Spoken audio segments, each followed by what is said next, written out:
logistics that would go into if they have to contact each of these institutions, and some of these institutions are actually institutions from outside the country. So for those that are here in Kenya, there is need for integration of their systems.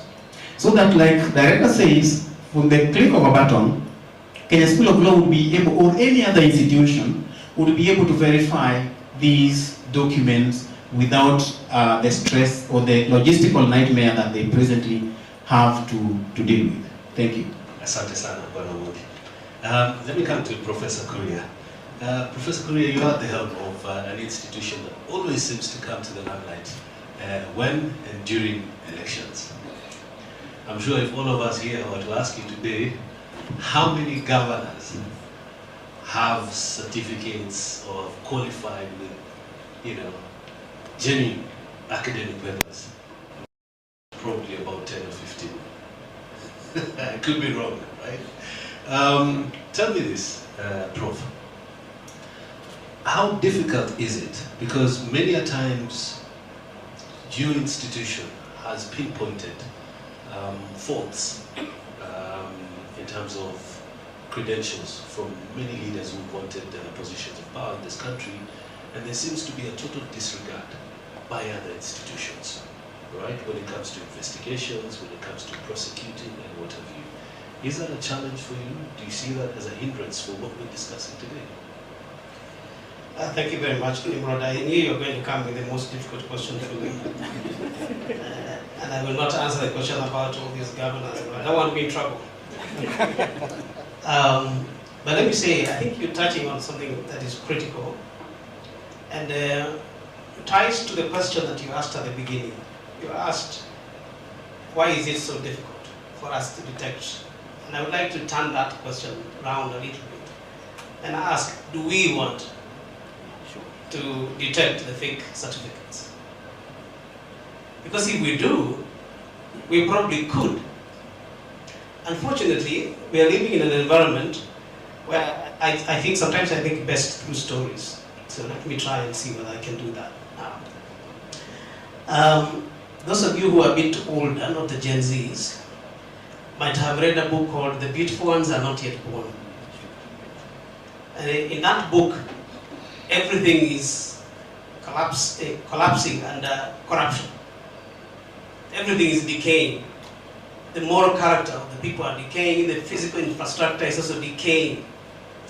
And one critic wrote and said, in that book, it looks like the sewage pipes of history have burst and everything is just flowing.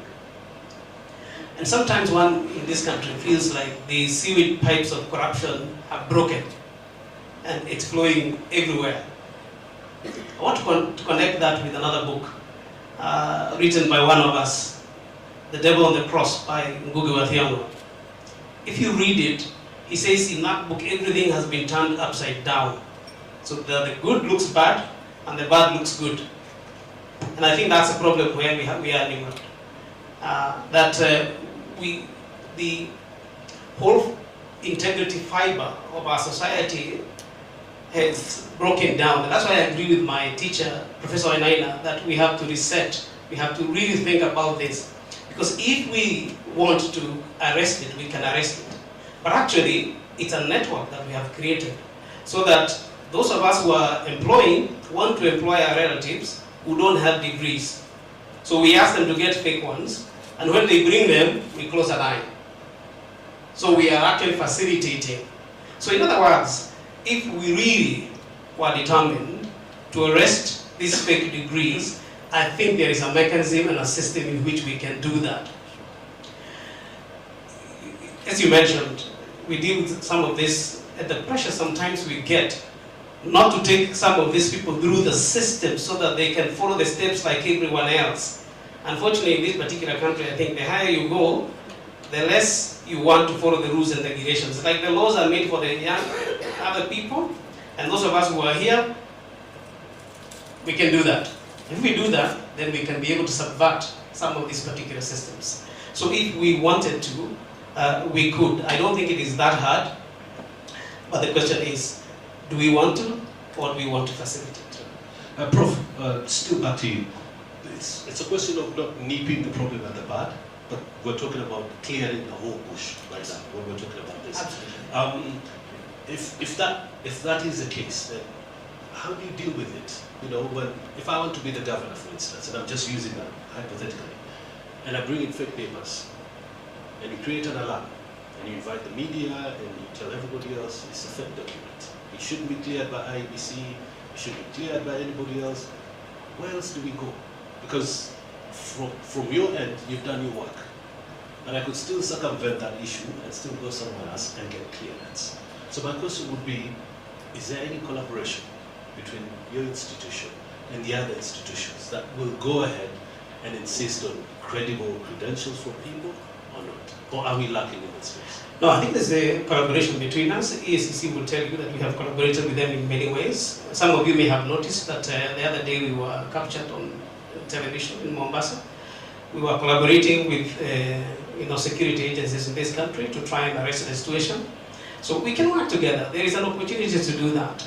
But I think the point you're making, which is valid, is that unless that whole system is working together, so from the regulatory agencies, EACC, the security agencies, the legal system, unless they are working together and they are committed to the same idea, then it doesn't work. I think one of the reasons why someone will go there and they lose, on a very flimsy something, because the systems are not working. It's an ecosystem, and the ecosystem must be aligned, or what's the word to say? It must be completely overhauled, in my view. Now I know that that sounds very idealistic, because how do you do that? And I think the only way we can do that is that each and every one of us gets committed to that idea. So the Commission for University Education has to get committed to that idea, so that we'll insist that if something is not authentic, and we have seen it is not authentic, you can take us wherever you want, but we'll say it is not authentic. Great. Yes. Are we raising a society that is too weak to think? That we think they're not capable, this young generation, to do things on their own, to come up with brilliant ideas, such that it will take them 3 years, 4 years, 5 years, 6 years to learn and to get credible grades, for instance, to get authenticated documentation from universities, from TVETs, from colleges. Are we, as senior people in society right now, the reason why we have this problem today? Even when you look at this room today, for instance, could you pick up and say, some of us are probably not in charge of the young people that we want them to become the leaders who we want them to become? Thank you, Nimrod. Are we raising children who want to take shortcuts? I want to turn around the question. Are we, as adults, taking shortcuts? The answer is, that is the norm. I have written something here which I had put to be one of the solutions. And that is, are we leading by example? We ourselves. Most of us are Kenyans, I want to believe, unless if there's a foreigner here. We read about the things that happen, things that are of a shortcut nature, things that are of corruption nature, things that are not following the law, the laid down rules and regulations. We do them as elders. We do them as leaders. We do them as parents. How then do you expect our children to do otherwise? A speaker here said, monkey see, monkey do. However much we teach about ethics, integrity, the ills of corruption, however much we teach about that and examine and even give degrees and whatever certificate that may be, unless we walk the talk, zero. As a country, ladies and gentlemen, it's come to a point where we need to tell ourselves that no, we can't go this route. And I want to thank the Ethics and Anti-Corruption Commission for bringing up this debate. It could not have come at a better time, though I feel it should have come yesterday. Nonetheless, it's here. But I know amidst every one of us here, there are things we can't speak about here now. They're there. When we talk about hiring, do we follow the law? Do we follow the law as a nation? And if it's being done up there, really, how do you expect it not to happen down here? That is where we are. It is my appeal, ladies and gentlemen, and I cry for this nation. Ladies and gentlemen, life does not end here. The things we do here will find us somewhere else. I've not become a preacher, but if I preached, where's the problem? What I'm trying to say, whatever seed we are sowing, when it comes for time to harvest, let us harvest gladly. Let us be happy in harvesting. But if the harvest does not please us, let us change. And if you allow just 1 or 2 minutes, that is where I was coming at. We have the law. And I'm glad the Director General, KNQ, is here. We have this problem because our qualification space is porous. Everyone is churning out qualifications. 2, everyone is recognizing and verifying qualifications. In countries where they have been able to bring down this malady, there is only one body that is doing that. In the UK, you have to go to Ofqual, the qualifications body, to get all the qualifications therein. And if you have to churn out a qualification, you must be registered on Ofqual. Here, we don't want to go to the KNQ. Here, even the KNQ itself, and I'm sorry to say this, but I think I need to say it because I was there. I pointed you to Section 5 of the KNQF Act that talks about only 2 ways in which you can give out a qualification: being registered by KNQA or with the Universities Act. But if people don't want to go there, and there was a transitional clause at Section 30, which meant all other examining bodies in Kenya, which were giving out certificates to the start of the KNQF Act, they were given 2 years to transit into the KNQF Act to be registered under that. We have not done that. So that brings me to what Prof was talking about, Mike here. Do we have the will to do? I'm sorry, we don't seem to have the will to do. We have the answer right here, and Director General will tell you. If you go in there, things will start lining up themselves. And I'm not being an apologist for KNQA, but that is the situation that can happen. And we have to lead by example. You saw what happened some time back when things were put right. The whole nation followed suit. Kenyans are very good people if things work in the way they ought to work. Thank you. Thank you, Bwana Mukuna. By show of hands, how many went to university? By show of hands. 2 Tubaki tu hivyo. By show of hands, how many of you know where your certificates were printed? How many of you know where your certificates were printed? Was it at the university or it was a private firm contracted? How many?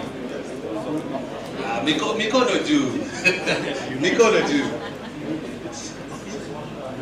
Huh? One hand is there. One hand. You know, sir. I know for 2 universities, I don't know for another university. Ah, great. So nobody here knows where the certificate. So do you know if it's genuine or it's not?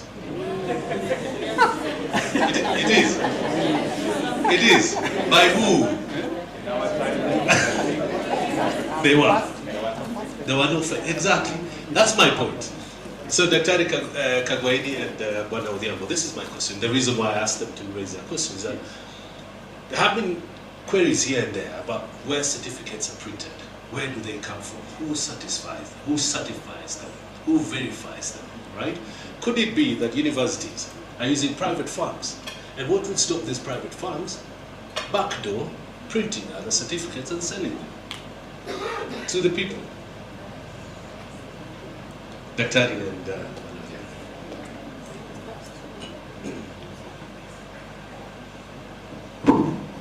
Thank you for that question.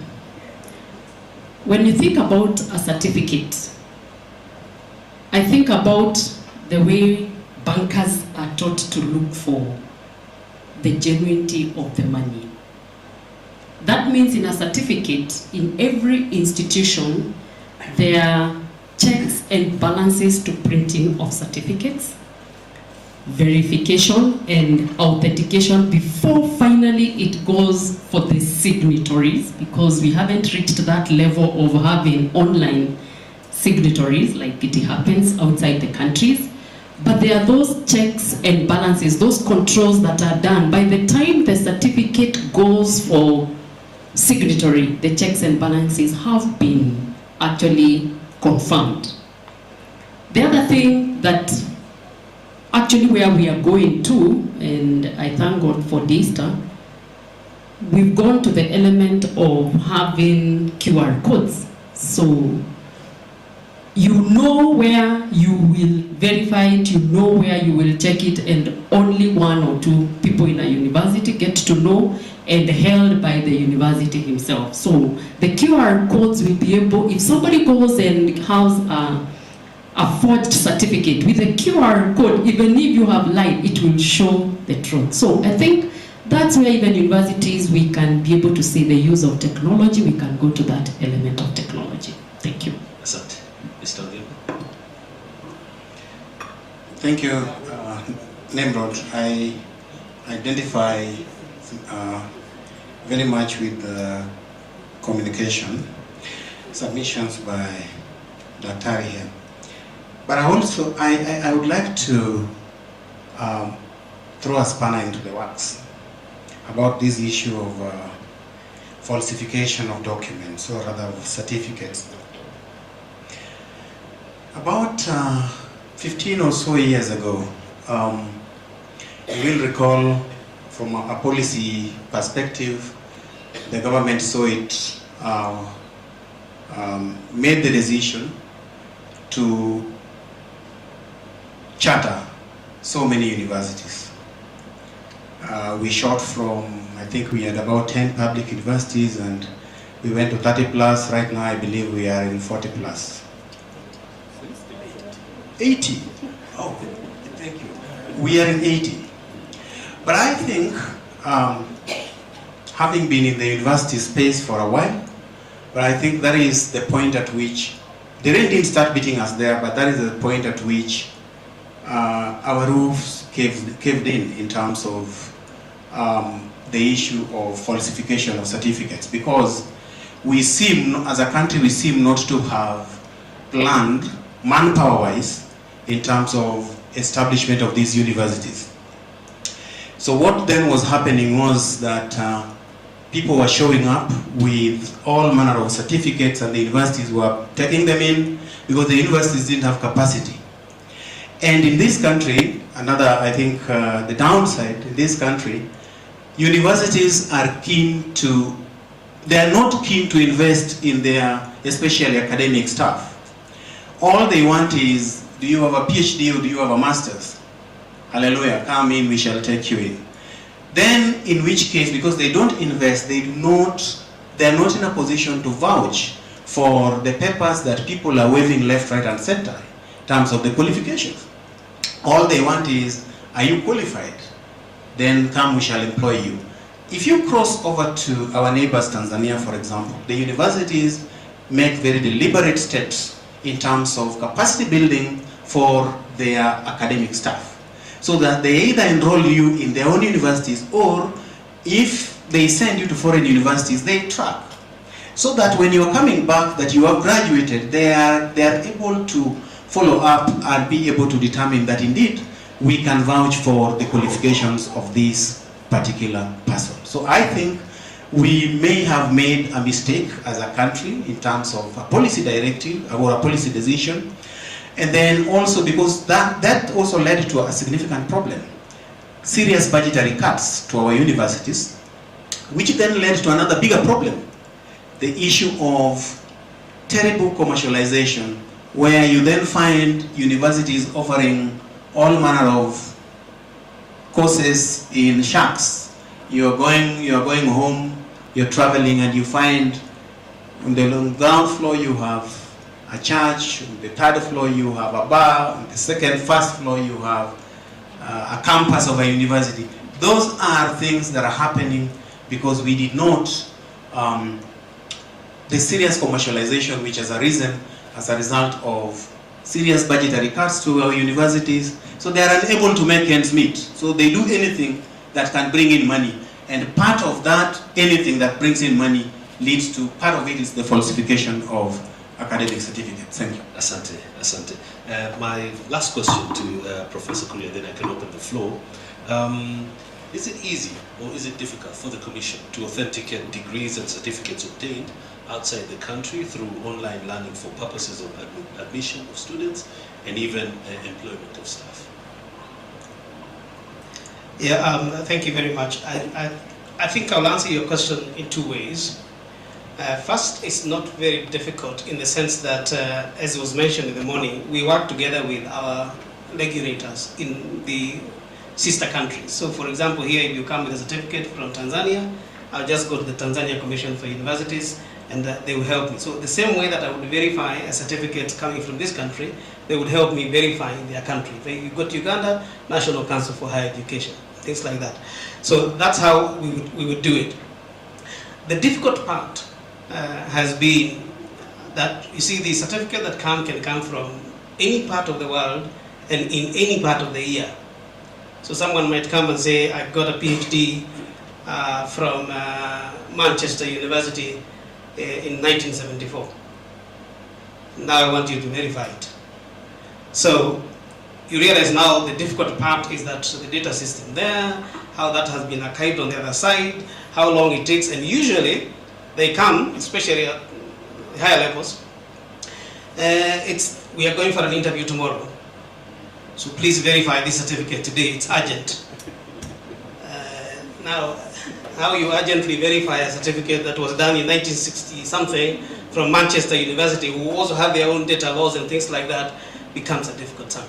So we are kind of trying to redesign how we do this, so that even though we can give you a provisional one, we'll put something there, say, sign here that you say this is authentic, that this has not been manipulated in any way, and please also indicate an understanding that should this be found to have been falsified, we'll come back to you and you'll be held responsible for it, and you sign somewhere.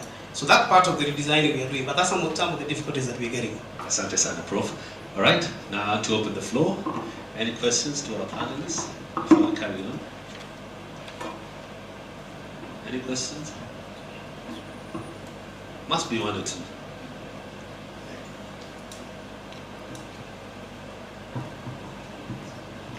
Thank you, Wanatabu. My name is Derek Kakaisha. I'm an ethics officer with the Ethics and Anti-Corruption Commission. My question goes to the universities, and indeed I can see our good vice chancellors are not here. In terms of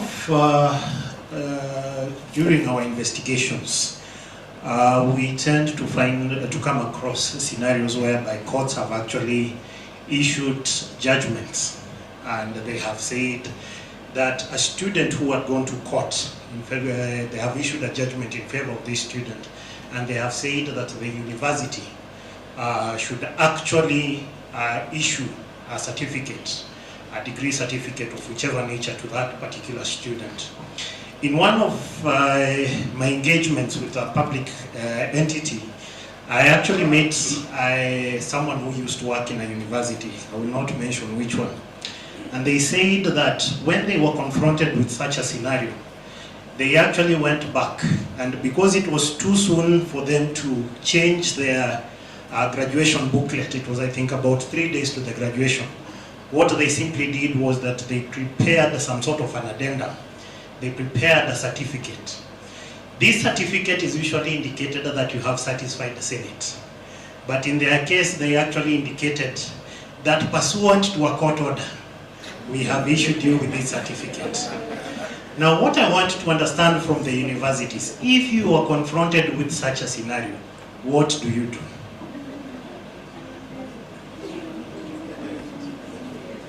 Good question. Any other?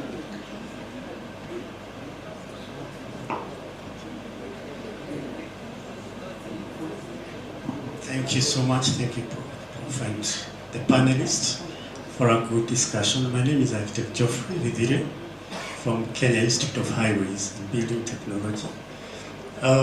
We've dwelt a lot on academics, but I think the thing also involved professional qualifications.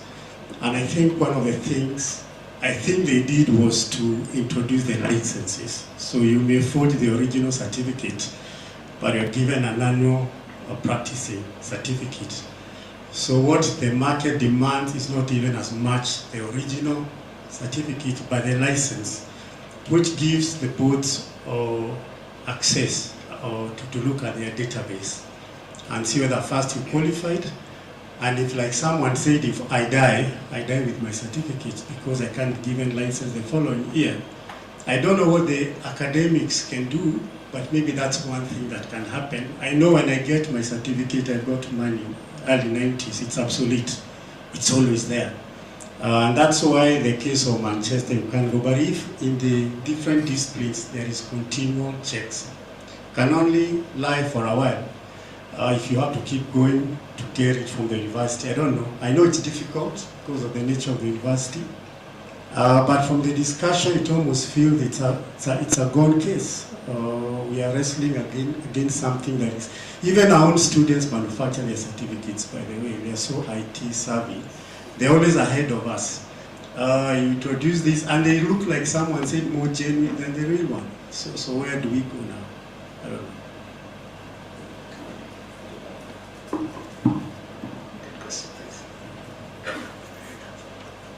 Thank you. I'm Juma Gabriel from Public Service Commission. There's something I would want to, I don't know whether CUE may have a role. When universities are admitting students and the minimum qualification is C+, do universities do due diligence? Because we have had instances where universities admit, but the KCSE certificate is forged, but the student continues. And then at the employment, then you are wondering, what do you do? Because the universities admitted a wrong student. Does CUE have a role in terms of making universities really do due diligence in admission? Because that's also a loophole.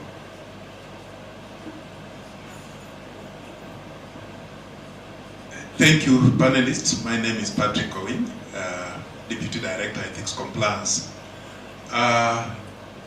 One of the things that we grapple with each and every day, I think, just following from what he has said, we notice there's a bit of no due diligence which is being carried out by the universities when admitting, right from the NEC and perhaps even for some programs that, let's say masters, and somebody is actually submitting undergraduate degree from the same university, which is forged, but perhaps even that university is not able to do just verification of a degree purported to have been issued by that very institution.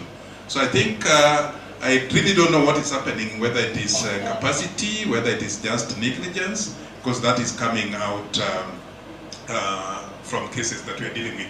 But of interest would be in terms of now that we have technology, what I know we have raised it in terms of trying to have a centralized database by KNQS.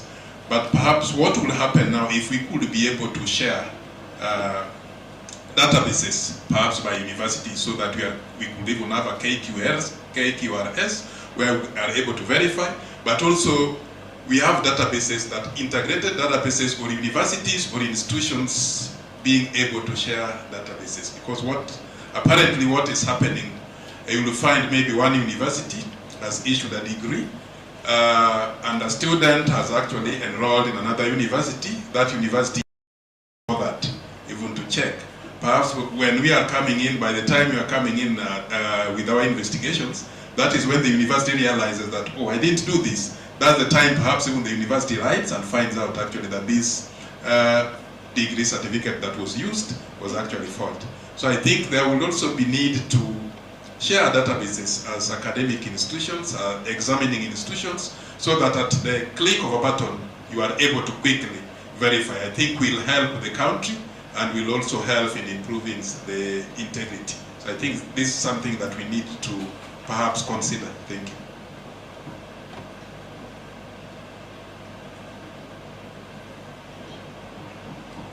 Thank you again. Still saying I'm Silas from the Parents Association Chairman.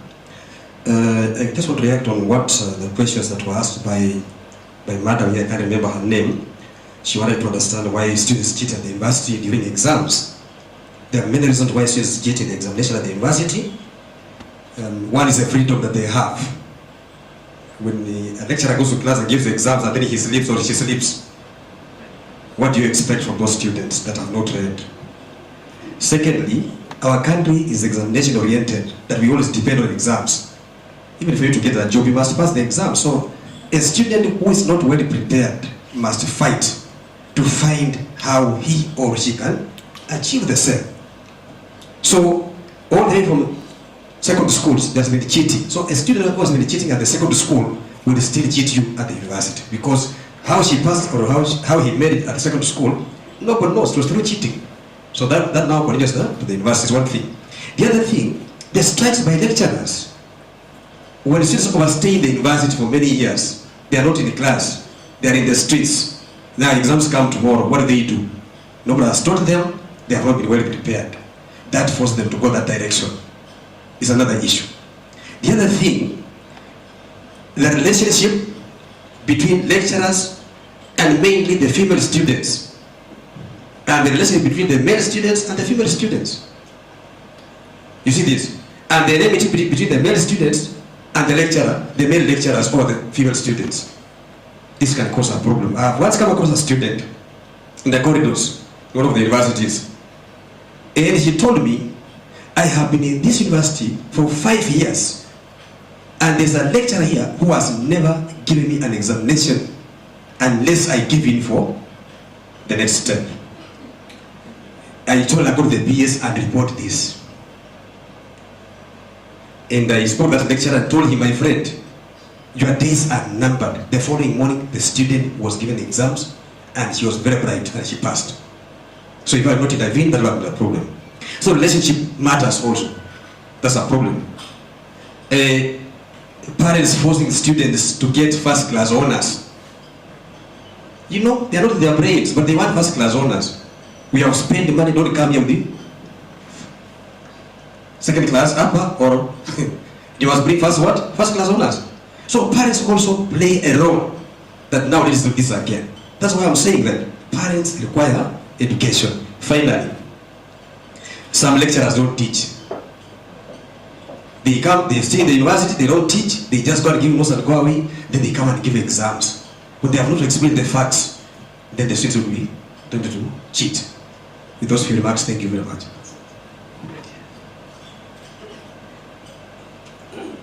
Thank you for moderator. I think I'm also the moderator. And for gender balance, let me ask a quick one. We have, when I've been listening, one of the causes is erosion of values. At EACC, we do public education. I don't know whether it is enough. You know, sometimes it is not measurable. One of the speakers has said that we have to reset the value system. I don't know whether it is, yes. So, how can we reset the value system? We have 80% Christians, we have Muslims, we have all other faith-based organizations. Yet, our values have gone down south. Thank you. And I think this is the last one as the moderator. That's a last one, so that we can wrap it up and then move to the other session. Please, let me start with you, Dr. Thank you very much. I want to take the question on the issuing of a certificate by a court order. And like we said today, that the judiciary also supports the universities. Universities follow a university charter, has policies, has guidelines. By the time you're saying the student has gotten a certificate from the university, doesn't the court also support the work of the universities, or do they work in silos? Because by the time a student is going to the court and demanding for a certificate, then I agree with what my brother has said.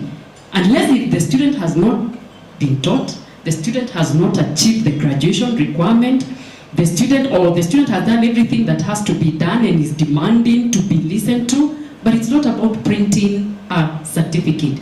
It's about completing the graduation requirement.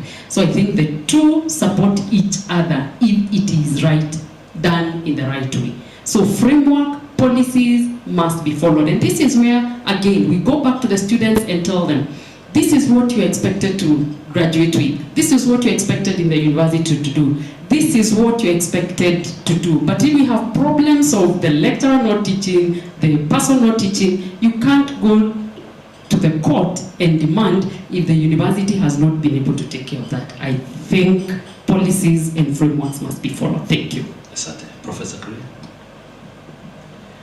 I want to close by just looking at the questions that were raised, but I hope, let me just emphasize this, that I think if we can be able to sort out this question of integrity, we will be maybe 90% done with the issue of fake degrees and fake certificates. If we can go back to where someone is going to be hired in any public office, in any private position, they will be hired because of merit. The ambassador this morning said that he fails to understand how we let through so many fakes through our recruitment system. Someone was telling me the other day about a hospital where 121 people have been hired with fake certificates. I'm just thinking, this is a very technical area. How did 121 people pass through an interview when they were not qualified and they passed? But we have that kind of a system in this country where as soon as I advertise a job, he calls me and says, "Unichukulia huyu." What he means is that even though there are 5 people ahead of him better than him, just take him because he's mine.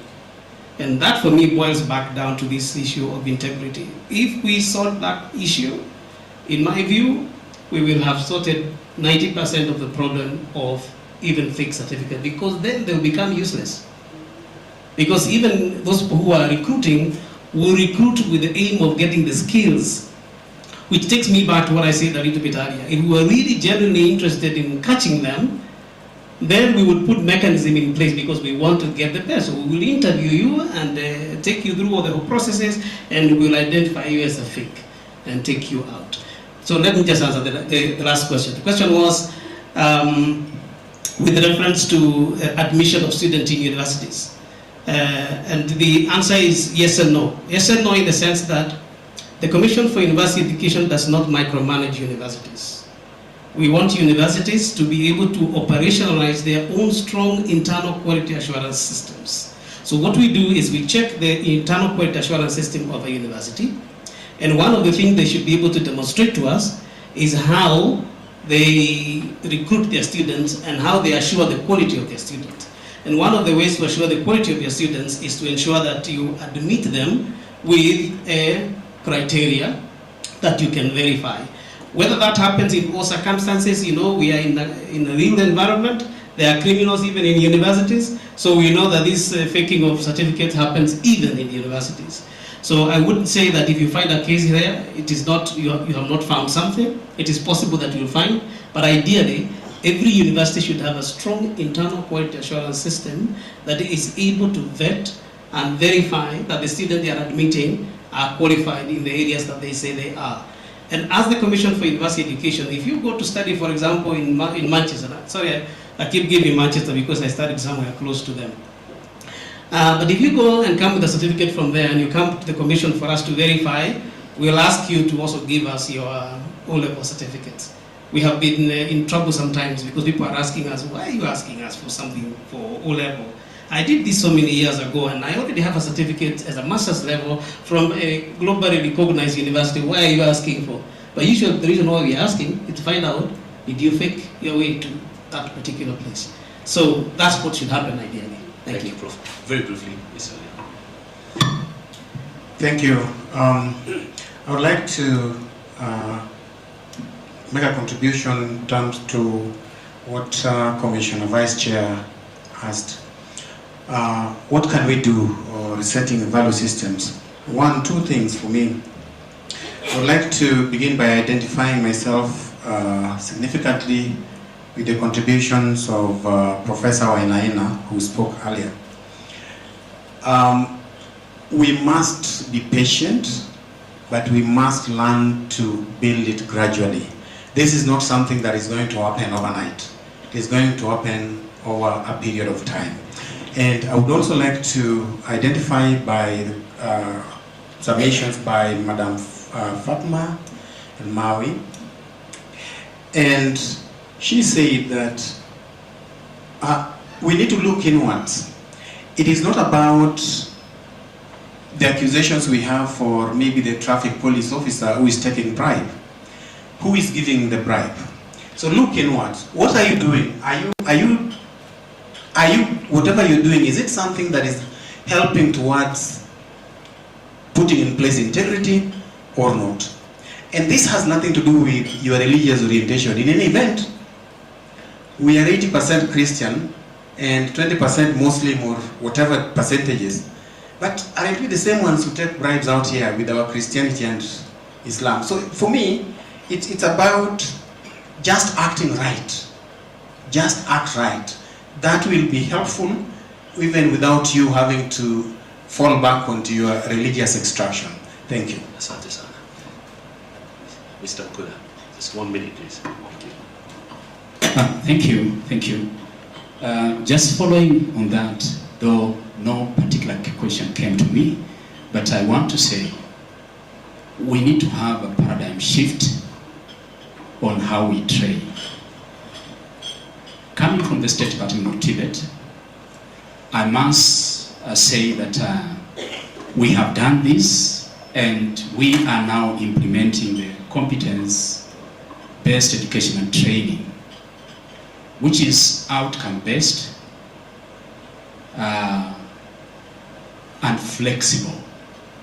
It is emphasizing the acquisition of competencies. And what is a competence? A competence is having a skill, acquiring a skill, plus knowledge, and attitudes all add up to be a competence. And why should we have a paradigm shift to that mode of training? We are running away from a knowledge-based education and training system, which hitherto, as we have discussed in this room, was based on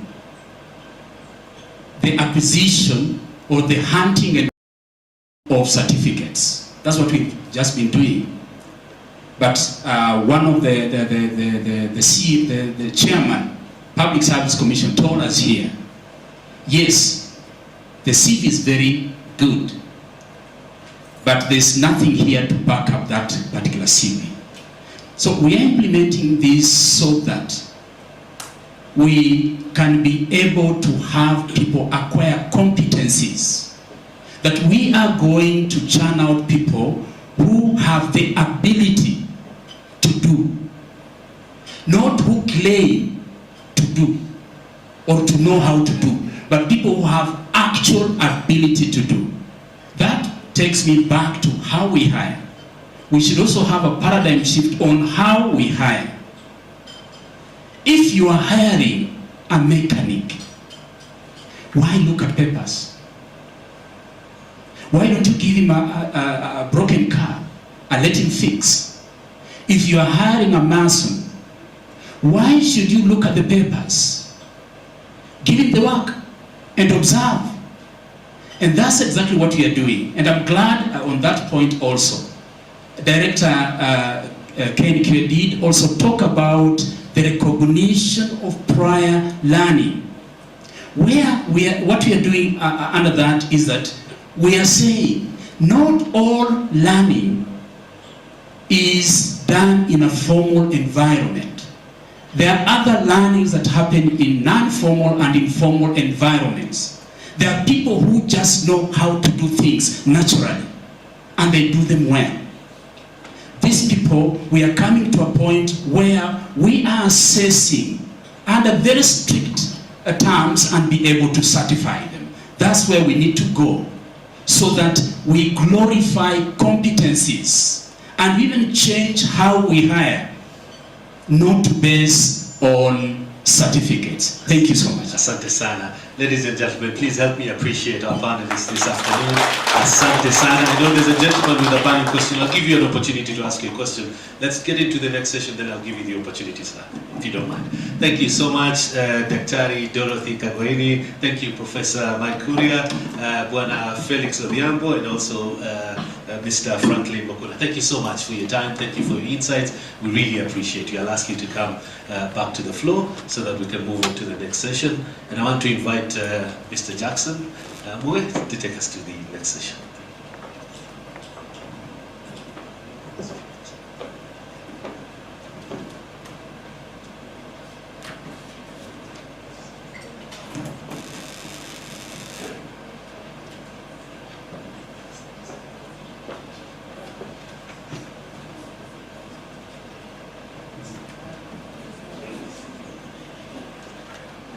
Thank you. We just allow a minute for the podium to be moved so that the chair of the next panel will be able to speak from the podium.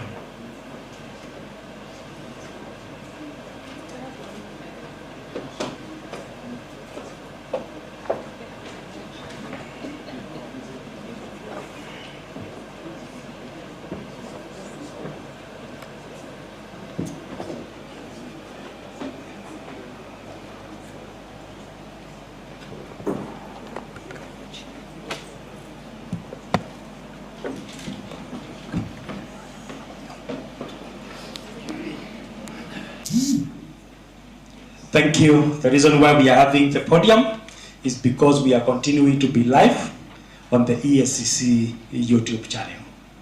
The next panel 3 will be discussing the impact of falsification of academic and professional qualifications on the organization.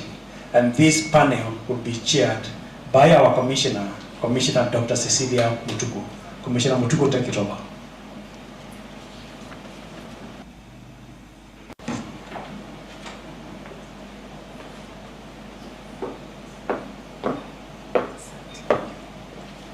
Thank you so much, Director Moy. Can you all stand up, please? Please, just stand up. I wish I knew how to energize, but at least I hope that is sufficient enough. Yeah, but you can just call for some rain, just some rain. Some rain, some rain, some rain. My end of energizer ends there. Please have a seat. Thank you so much. Yeah, we are coming to the end of our program. This is the final section. And I recognize all the dignitaries, everybody present here. And as I was sitting there, I was asking myself, everybody who has an impact, an influence on what we are discussing, all the authority is in this room. True or false? True or false? Yeah, so I hope as we leave here, we'll have some tangible resolutions. I'm aware Kenya National Qualification Authority at one point was trying to have this program, and I think something happened. I hope it will be revived so that we are working with data. At this point, I wish to just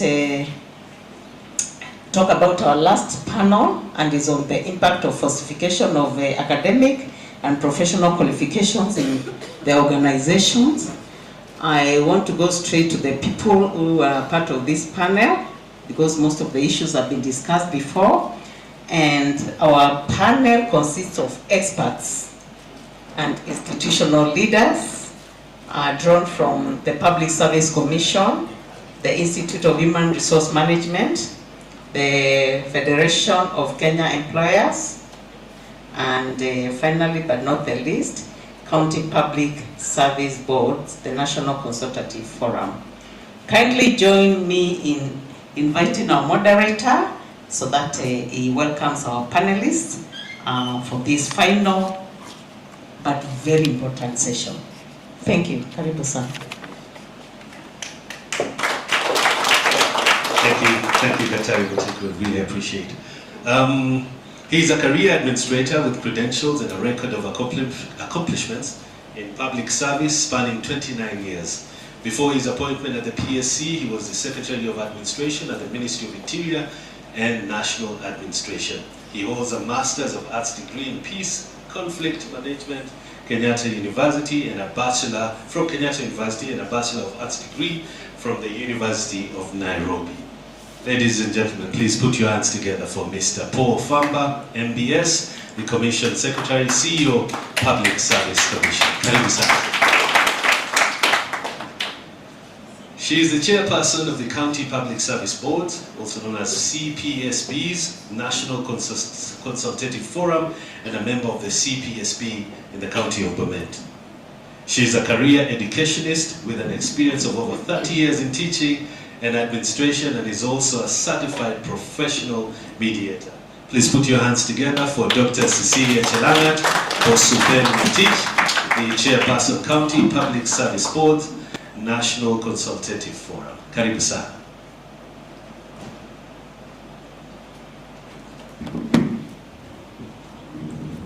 He is the Executive Director at the Institute of Human Resource Management, IHRM, or rather she is a certified human resource professional, the highest HR certification in Kenya, certified human resource auditor, and a certified emotional intelligence practitioner by Genius International. She holds a Master's of Science degree in human resource management from the University of Nairobi, and a Bachelor of Arts degree in sociology and psychology. Please put your hands together for Kureshi. Asante sana. Last but not least, is currently the head of advocacy, consulting, and partnership at the Federation of Kenya Employees. He brings over 19 years of extensive experience in strategy and also policy advocacy. He holds a master's degree in applied economics from the University of Westminster, UK, and a bachelor's degree in applied statistics from Maseno University, Kenya. He is pursuing currently a master's in industrial and employment from the University of Turin, all the way in Italy. Makofi kwa Mr. Steve Nabiro. the head of advocacy, consulting, and partnerships. Ladies and gentlemen, karibuni sana. Muwe huru, maswali ni kama yale mengine, tutaendelea hivyo hivyo, right? First and foremost, let me start generally to all of you. How does this problem we're discussing today affect us all in the workplace, be it public or private sector? Let me start with this. Thank you. If you look at the certificates are supposed to signal to us the ability of someone, the skills the person has, the capabilities they have, the competencies, the knowledge, and even the academic capacity that this person has. And for us, if you have a challenge where the certificates cannot be relied on, where do you get? You get to a place where even hiring the person becomes a challenge, because you don't know, is this certificate really speaking to the person that I have? And what does that do? We end up hiring the wrong people, putting the wrong people in positions, and I think the development of a country is a reflection of the quality of the labor, the manpower, the personnel, the human resource that country has. What changes a country? Well, God gave us this country, whether it is Kenya, UK, US, and all that. It was just a mass of land, vegetations, and all that. What they had there, we just said here. What has made the difference is the quality of the human resource, the people, how they think, how they make decisions, what they focus on, and that is what when we have certificates that we cannot rely on, denies us. Asante. But for the same question, let me expand it a little bit. So we're talking about people who come in with forged documents, falsified certificates and what have you.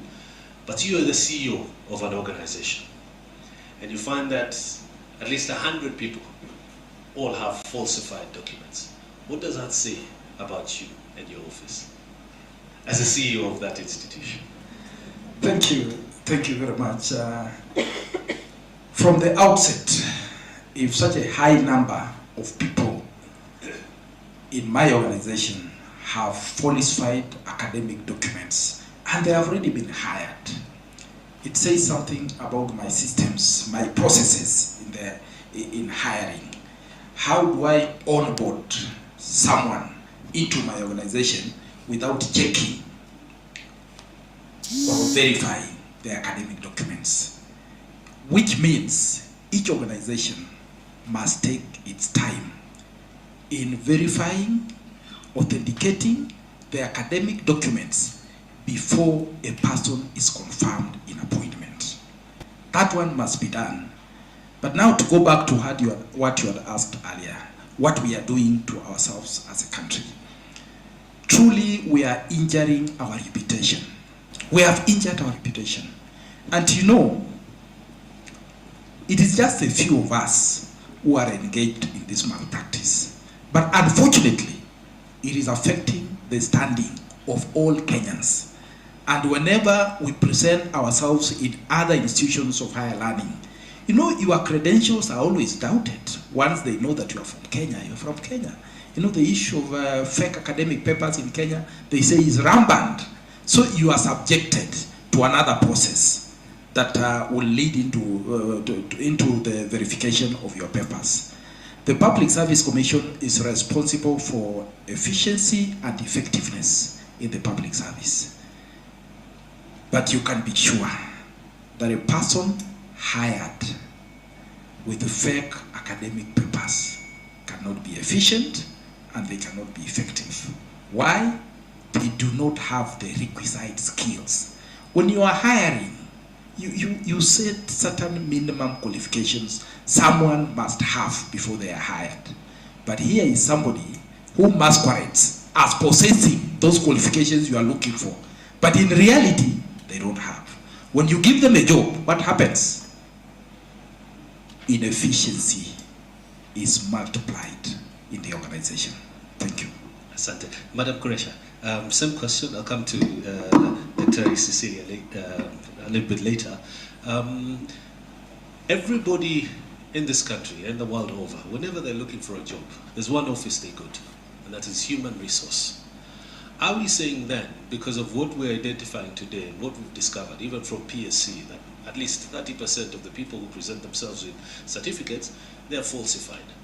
Does that mean then that to some degree there's a bit of inefficiency within a human resource? Thank you, Nimrod, and allow me to start with the process of recruitment. It starts with the department identifying that need. So HR is facilitating, but we have hiring managers. So when you have your recruitment management meetings to discuss, and just to answer your question, let me just define, just in layman's term, what recruitment is recruiting, hiring the right people at the right time with the right skill to the organization. And the HR function, actually, no organization can function without the HR. In fact, it is the foundation of any institution. And if it's not strong enough, then we all fall. And if you look at our history, for all of us, we've started somewhere. For those of you who had their fathers who are civil servants, how they served and how the current civil servant is serving are totally different. And also the same can be said for the private sector. So Nimrod, let me say this. I cannot put the 100% blame on HR, but it's the system holistically. And allow me to speak from an experience point of view. In my career, I started within the developmental sector. And in that sector, recruitment is proactive. Once we shortlist, everyone who is shortlisted goes through a background check before even you come for the interview. So the institutions that are hiring, because you know the developmental partners, because they're funded and all that, it's so rigorous and it really works well. And when I joined the public sector, the background checks, like we are all asked for the chapter 6. I go and pick the good certificate of good conduct. It's valid for 12 months. I go to ESCC, I fill a form, but the follow-up of checking again, are there issues? Now that comes to HR. And Nimrod, let me say this, and the problems we face as HR professionals, because remember, we're just part of the system. We report to a CEO, then there's also directors who are the hiring managers. And then you're told, bring Kuresha on board. But behind the scenes, you don't know how much it's costing bringing in candidate A and leaving out B. I don't know how many of you read, every year, the Public Service Commission does a report, values and principles. And in the last report, they've actually costed how much it costed us for hiring people with false certificates. It's about 9.2 billion. But Nimrod, that is just one part of it. Look at the productivity. How much we could have delivered, for example, in the tourism industry, if we had the best director to market Kenya as a tourism destination, because the person does not have the critical thinking. And I agree what my colleague said on competency. You know, we overemphasize on papers, and then we bring someone who those who are interviewing even go ahead and falsify marks. They come to the office, they don't have the self-esteem. First of all, as a leader, they look down upon you because they know how you got them here. So you have no say in controlling their performance because they already see you as what you portray and who you are totally different. That's number one. So the respect is lost within the workplace. So you can't even reinforce the culture. Number two, now you start burdening the other employees within that institution, and it demotivates them.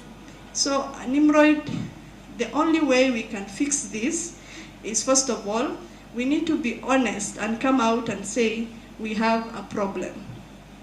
And the rest will fall into place. Asante sana, Madam Kuresha.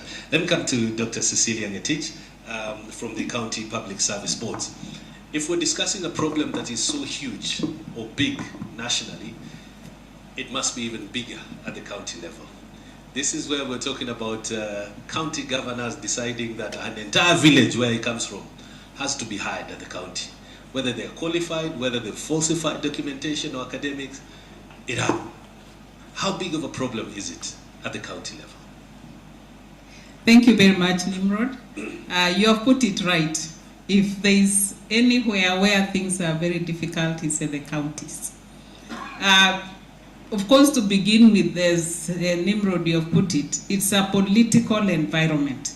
And it so happens, especially during the transition, which I would say was not managed well, the systems were not in place. So people who came in immediately with the devolution, you find that there was no vetting, there was nothing, so people were brought on board. And I'm sure all of us have seen this in politics, that the people who really are very good on the podium, you know, they can really get votes, they hardly went to school. And these are the people, the governors or whoever will say they want to be rewarded. So it is a very difficult situation at the counties. And then change of administration.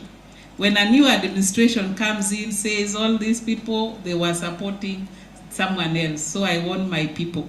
We have so many court cases because of people who were dismissed unfairly and others hired unfairly, and cases continue piling up each time there is change of administration. So it is such a big issue. And another point, you know, to consider also is that the county public service boards are meant to be independent, just like the public service board at national level.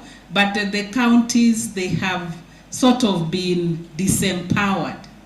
They are disempowered because they are not independent. Because if they control the finances, you know, then you are reduced to a sort of a department of the executive.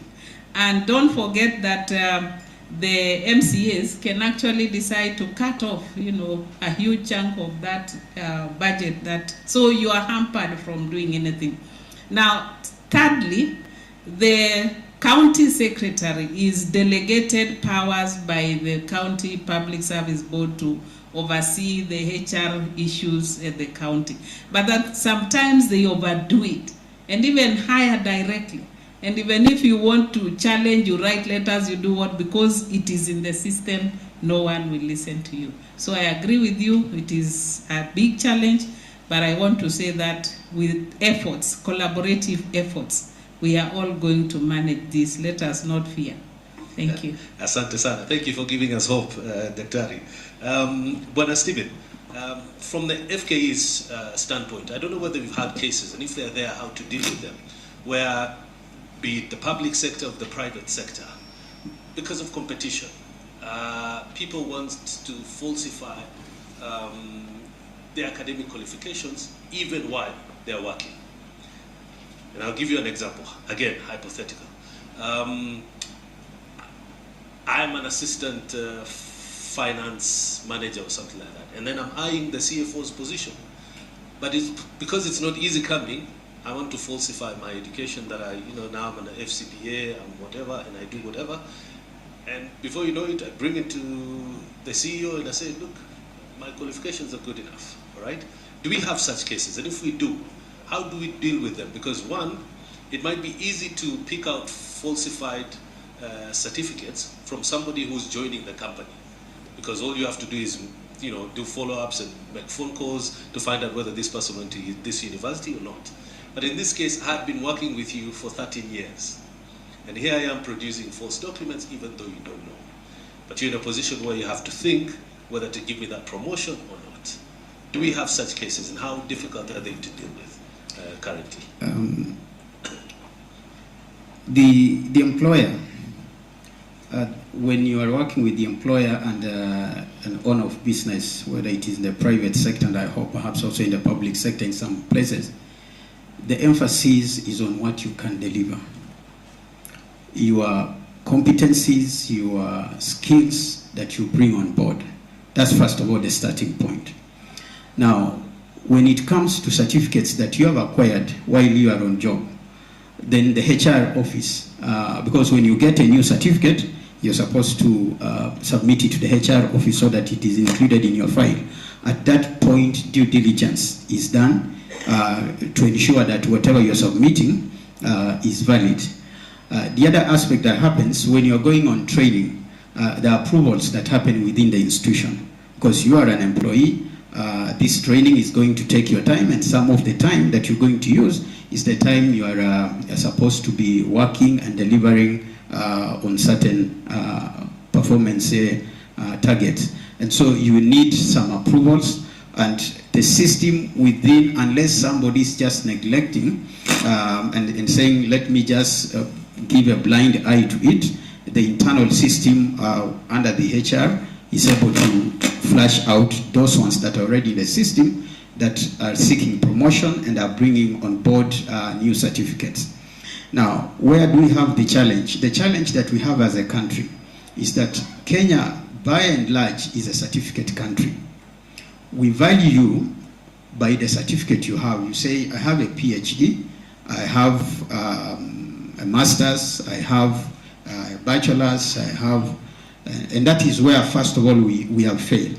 Because we glorify more the certificate than the skill the person has. If you get the economies where there is high signaling in the labor sector of the education system, where if somebody says, this is the certificate I have, they are able to know these are the qualifications, these are the skills this person is bringing on board. Go to countries like Germany, Singapore, Finland, and Japan, and all that. The emphasis, there is a rigorous process, but by the time you get that certificate, there's a rigorous process behind that determines, yes, you have the skills that are required for you to get this certificate. Now, look at our education system in Kenya and in some of in our universities.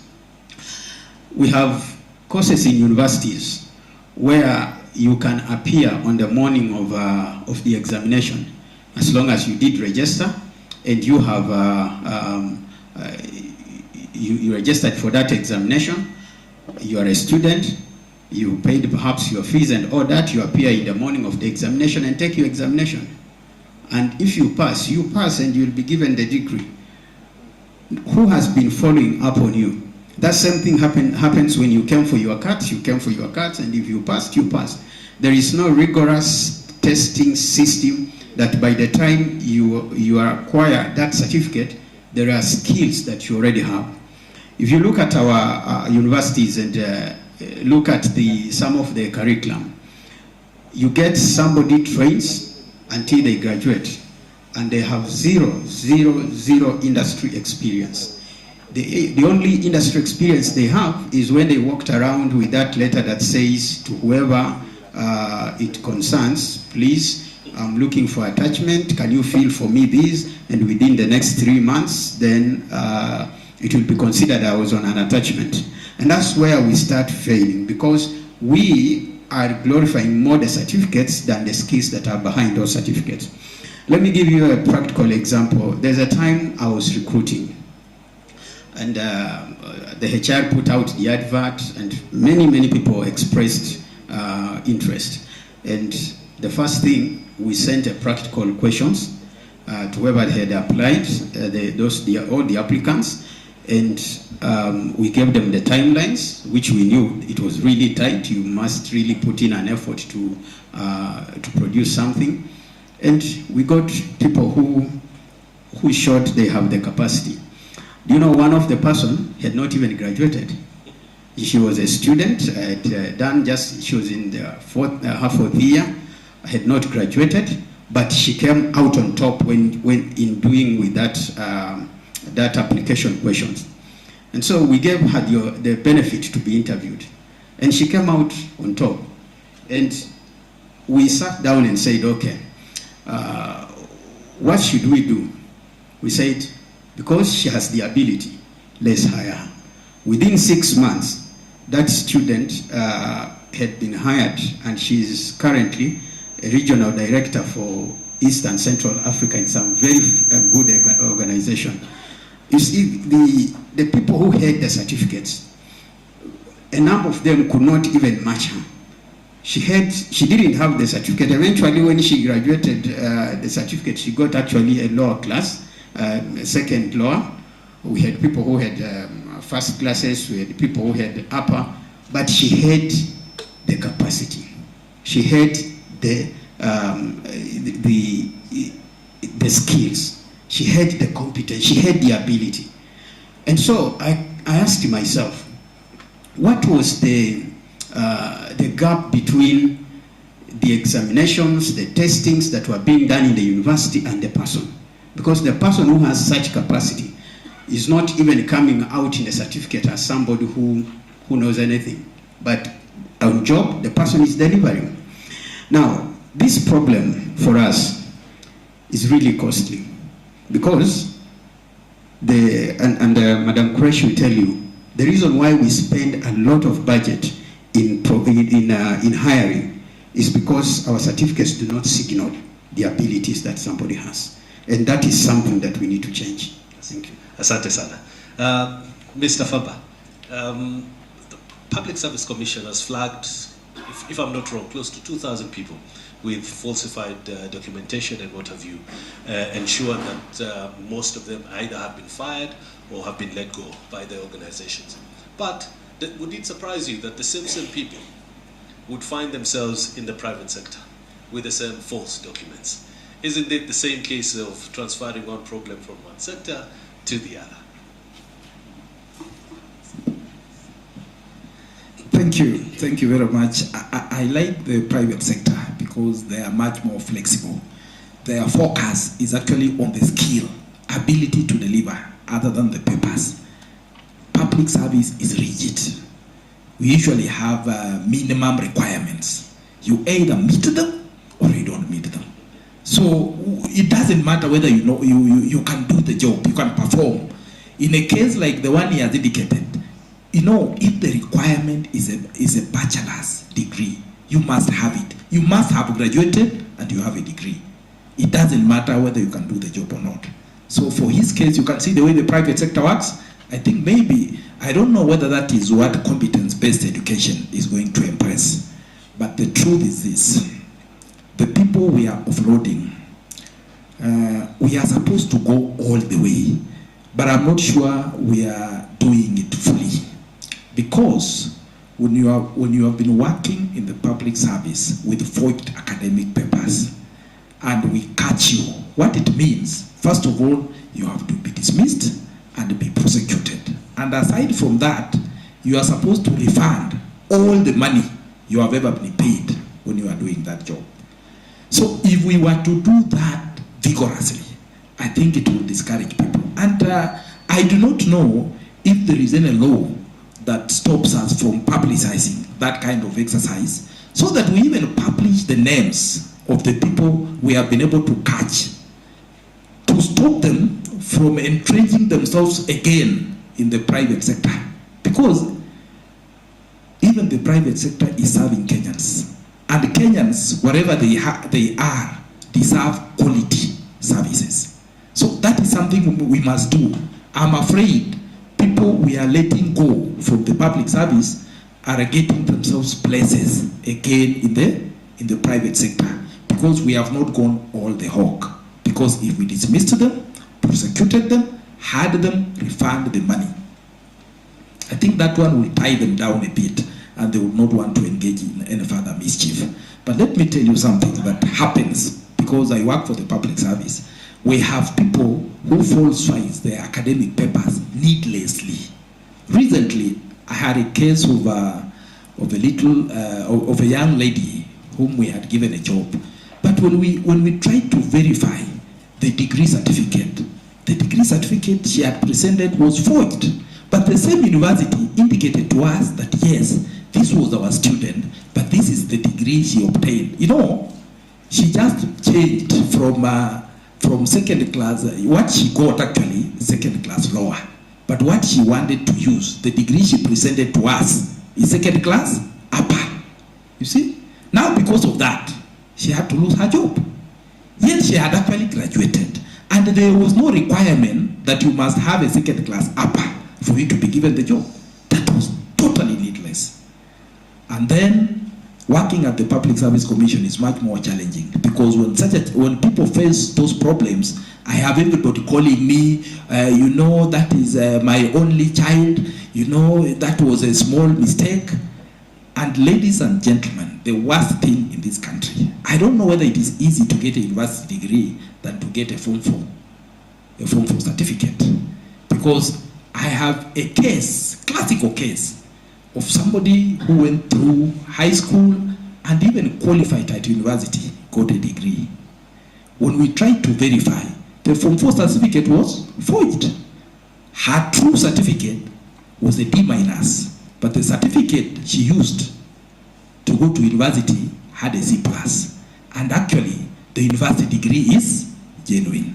And then now we were told, but you know, a Form 4 certificate was not a requirement for this job. It was a degree. Can that stand? It can't. It can't. And then you want to put pressure all over. You want everybody to reach out to me. You know, the child has a degree. Does a degree have a problem? No, it is genuine. No. We must stand up, and we need the support of every Kenyan to win this war. It is not easy. All of us must rise up and say no to forged academic papers. Thank you. Asante, Madam Famba. Madam Kuresha, do you think the human resource departments in this country have a lot of strength in the sense that they can decide who gets hired and who doesn't get hired, even if there's interference from, let's say, the CEO, the CFO, the chairman, and what have you? Do we have a strengthened human resource department in this country? Thank you, Nimrod. My simple answer to that is unfortunately no, and I'll tell you why. You know, the HR profession is a regulated profession in Kenya, and we have a code of conduct that we must all abide by it. Some of the things we have seen happen both in private and public sector, the HR becomes like, it's not a whole directorate, but just a department, maybe under finance or admin. That now limits the authority of HR. So we need to get out of that and strengthen the HR function. When you are reading my accolades, one of them was I'm a certified HR auditor. I have my undergraduate, my graduate, I did the certification of HR, but I still went ahead and did certification to be a HR auditor. Again, within the institutions, every year, we put more emphasis on to audit our financial systems, our processes, and we leave out the HR function, which the whole organization depends on it. And Nimrod, let me tell you this, if we want to get this right as a country, every organization that is represented here, and those of you who are watching online, your answer lies with a qualified HR practitioner who should be your advisor when it comes to setting up your organization, how you do your workforce analysis, and where you should invest to get the best returns out of it. Whether you're in the service industry like the public service or private, the key lies with how strong is your human resource management department. And it's very simple.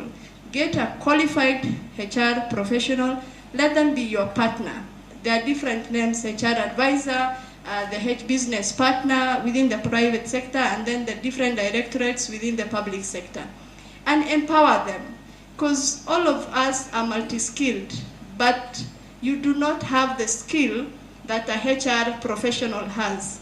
Today I can go and disguise myself as an engineer and sit for an interview. I can do the same for a medical doctor because I have interviewed them. They all go through my hand from hire to retire. That is the solution I have for this problem. Empower your human resource department.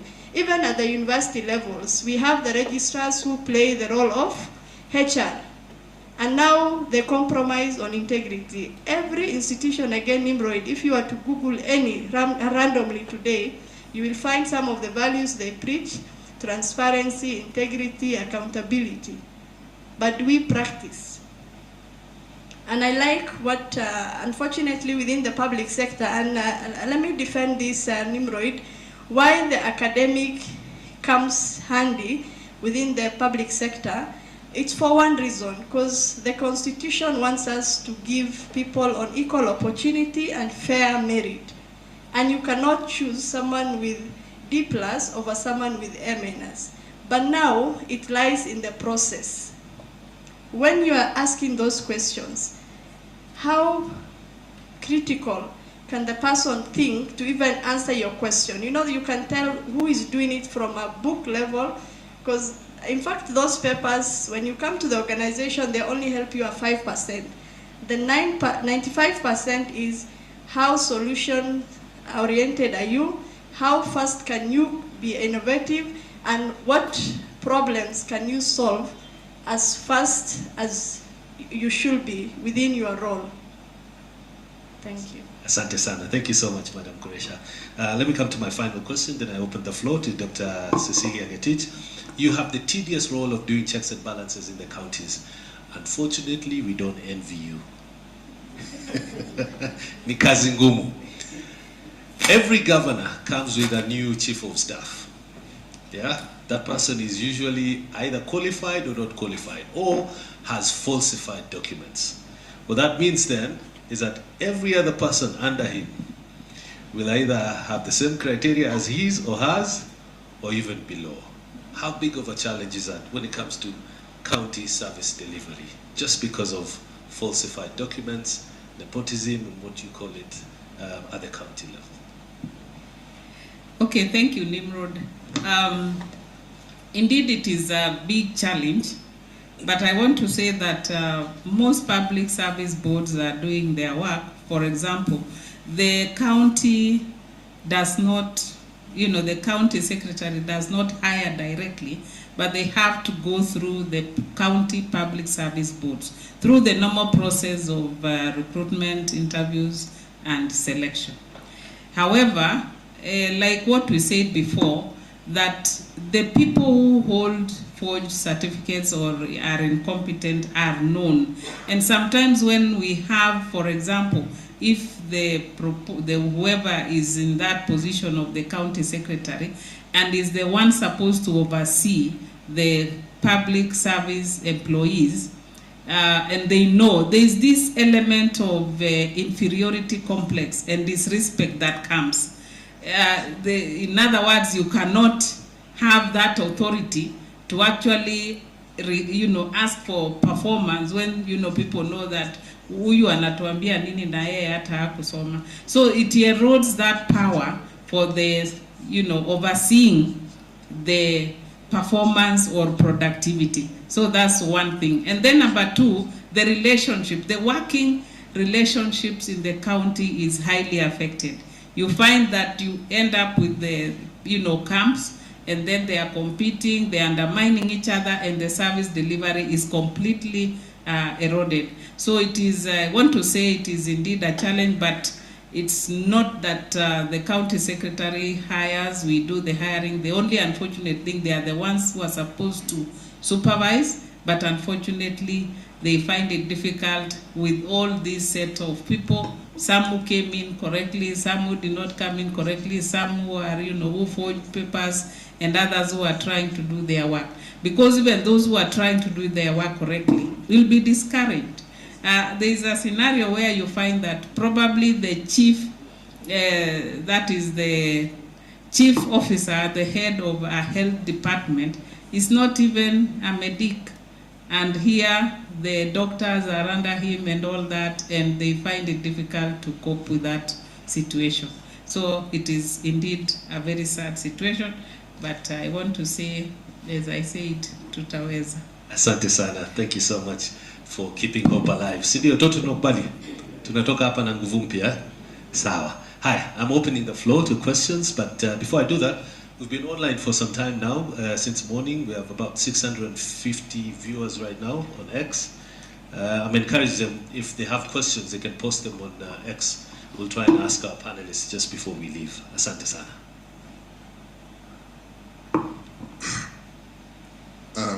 Mine is a comment, and then a member here. My name is Professor Solomon Igosangwe Shibairo, the Vice Chancellor, Masinde Muliro University of Science and Technology. So there's a Vice Chancellor in the house. The university is located in Western region. We are a big university with 25,000 students. To answer exactly the question about the addendum business, normally the addendum ordered by courts is because the student has qualified, but for one reason or another, they are missing in the graduation booklet. Maybe they didn't have enough school fees, or their defense when their master's or PhD came in late. Number two thing, we are beginning to have a challenge of technology bringing in cheating. For example, AI in writing thesis. If you don't have a software to check on that, students will give you thesis with 80% AI generated things. So it's not original work, and you'll be hiring quacks. But may I go to the debate now? We are talking about the impact at work. I'm aware of a university where one of the people who was supposed to be at DVC level, and DVC normally they hire a professor. So this person is not a professor. And the allegations now, in fact, they have been stopped from working, that the PhD they purport to have was fake. Now, what is done to his juniors, you know, DVCs hold a certain division, is they intimidate everybody below them. Especially they want to show the professors that the professors are worth nothing. So they step on them. The spirit of intimidation, as I said, people are so scared and all that. Two, they don't know their job.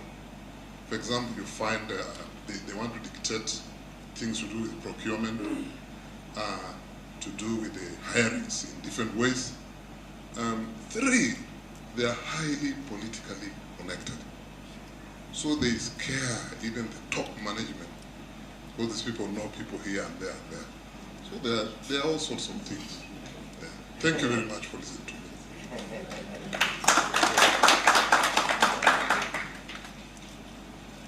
Thank you so much, Prof. Yeah, sure.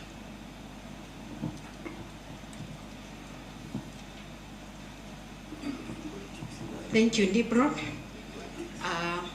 I don't know whether it's a comment or a question, but it would go to Mr. Faber. I'm alive to the idea of the people who have been flagged as having forged certificates are supposed maybe to go through the due process, and they are either dismissed or they are handed over to DCI or EACC for further action. But at NEC right now, we are talking about from 22nd November 2022, we have verified about 85,000 certificates for public servants. And out of that, we have flagged 2,800 certificates as forged. Why I'm rising now is because these cases, people are fighting back. They want to come back. And remember, majority of these people have their genuine certificate. They sat and they got certificates, but now they have manipulated them to match whatever is required in the market. So that genuine certificate is somewhere. Then now they were employed using the forged one.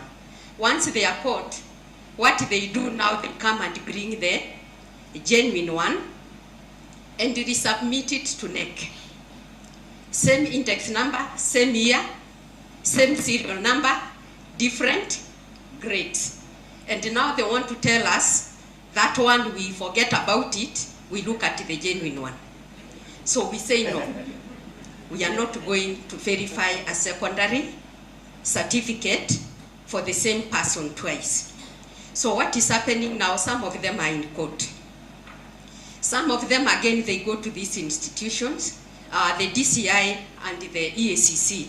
When they go, they are given different certificates. So we are asking ourselves, are also these institutions part of this problem? They brought this, and now what they are giving the EACC or DCI is a different copy. When they come, because the DCI and EACC must get an independent report from NEC, we tell them no, our report is based on another copy which was brought by the organization, and it is verified it came from this organization. And now we get into, what can I say, into a problem, because they are saying this is what we are given and you must verify it. So we are saying, suppose now we start saying this is genuine. What will happen to the forgery report? The next thing, we've been taken to court. On this date you said I have forged. On this date you said genuine, I lost my work. I've lost my pension. Now NEC must compensate me for declaring me forged. By the time you prove these grades are different in court, it's taken another 3-4 years. Right now we have one case, I'm sorry Nimrod, let me just take a little time, where now they have come. The issue of them being dismissed, they have been dismissed from one public institution. They have gone and done an interview in another public institution, using now the genuine. In this other institution, they had falsified from a D stand to a B stand. Now they have gone with the D. And now they have come for us to verify the D to the new public institution. And we have said no. They have come with a lawyer, we have said no. And now they are headed to court that NEC is refusing. So we are asking, now these people we have declared forged, they are moving from one institution to another public institution.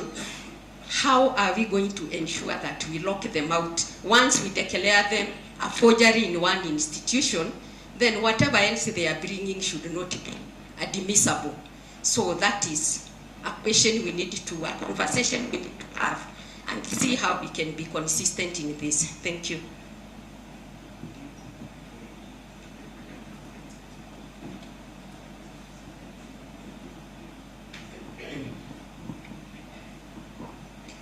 Thank you very much, Nimrod.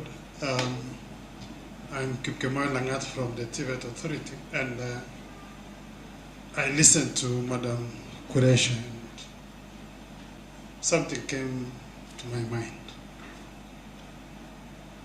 The responsibility of the HR department and the aspect of employer accountability, because we are looking at the impact. The CEO, Public Service Commission, told us it affects efficiency and effectiveness. Yes. But then, in the public sector, when we are doing, for instance, procurement, we require the head of procurement to do a professional advice in terms of the extent of due diligence that they have done. The question is, let us also look at hiring as a procurement process that requires due diligence. Earlier on in the other sessions, we were informed about the institutions called the Qualification Awarding Institutions. In Kenya, there was a time when almost everybody was a QAI. You heard of Nairobi Aviation. And probably some of your staff have qualifications from Nairobi.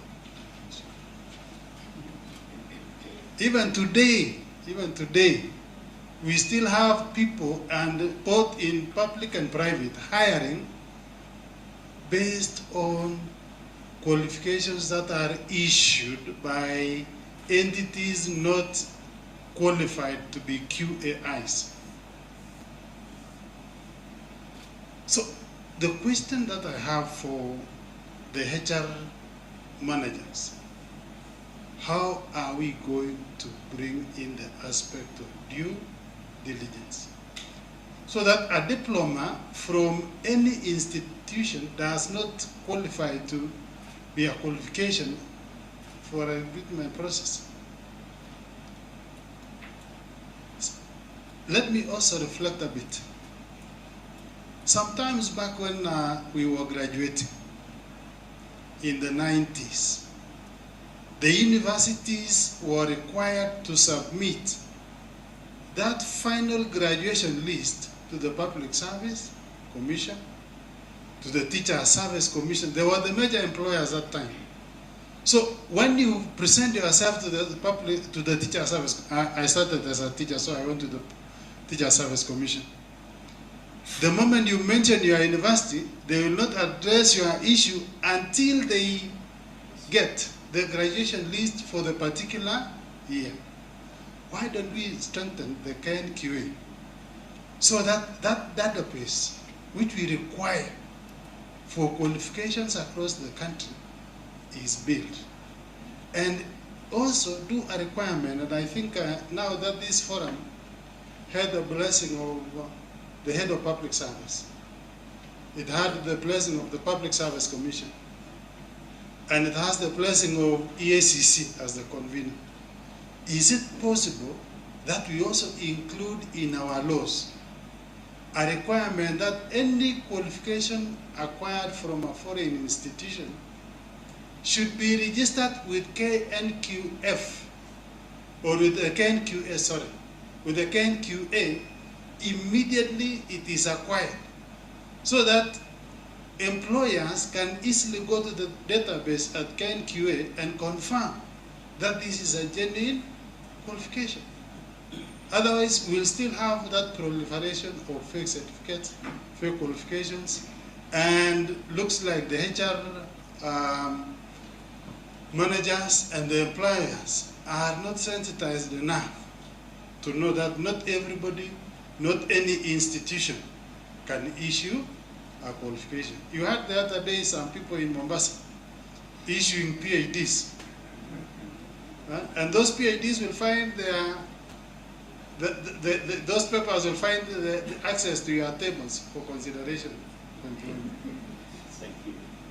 Asante sana. I think we can get the answers and then come to a close. Let me start with you, sir. Let me start by saying this.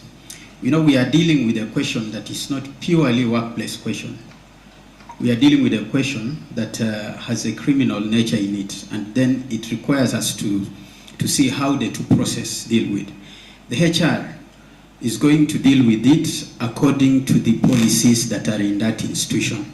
For example, if after I've employed you, after 2 years, you have found that your high school certificate is not genuine, what does the internal policy say about that process? But then there is the criminal nature that you faked the certificate.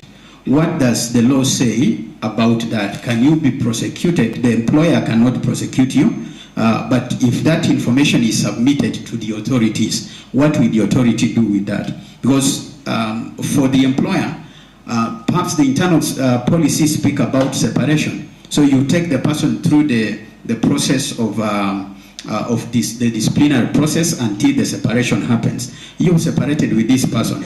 Now, what happens after that is not now again the question of the employer. It's the question of, as a country, what have we chosen to, how are we going to respond to the issue of fake certificates? Because if we have the laws that criminalize it, then the actions that are envisioned in the law take place. We had the prosecutors and we had all these, the police and all that. All the authorities that are to be involved get involved and then handle it as a criminal question. And then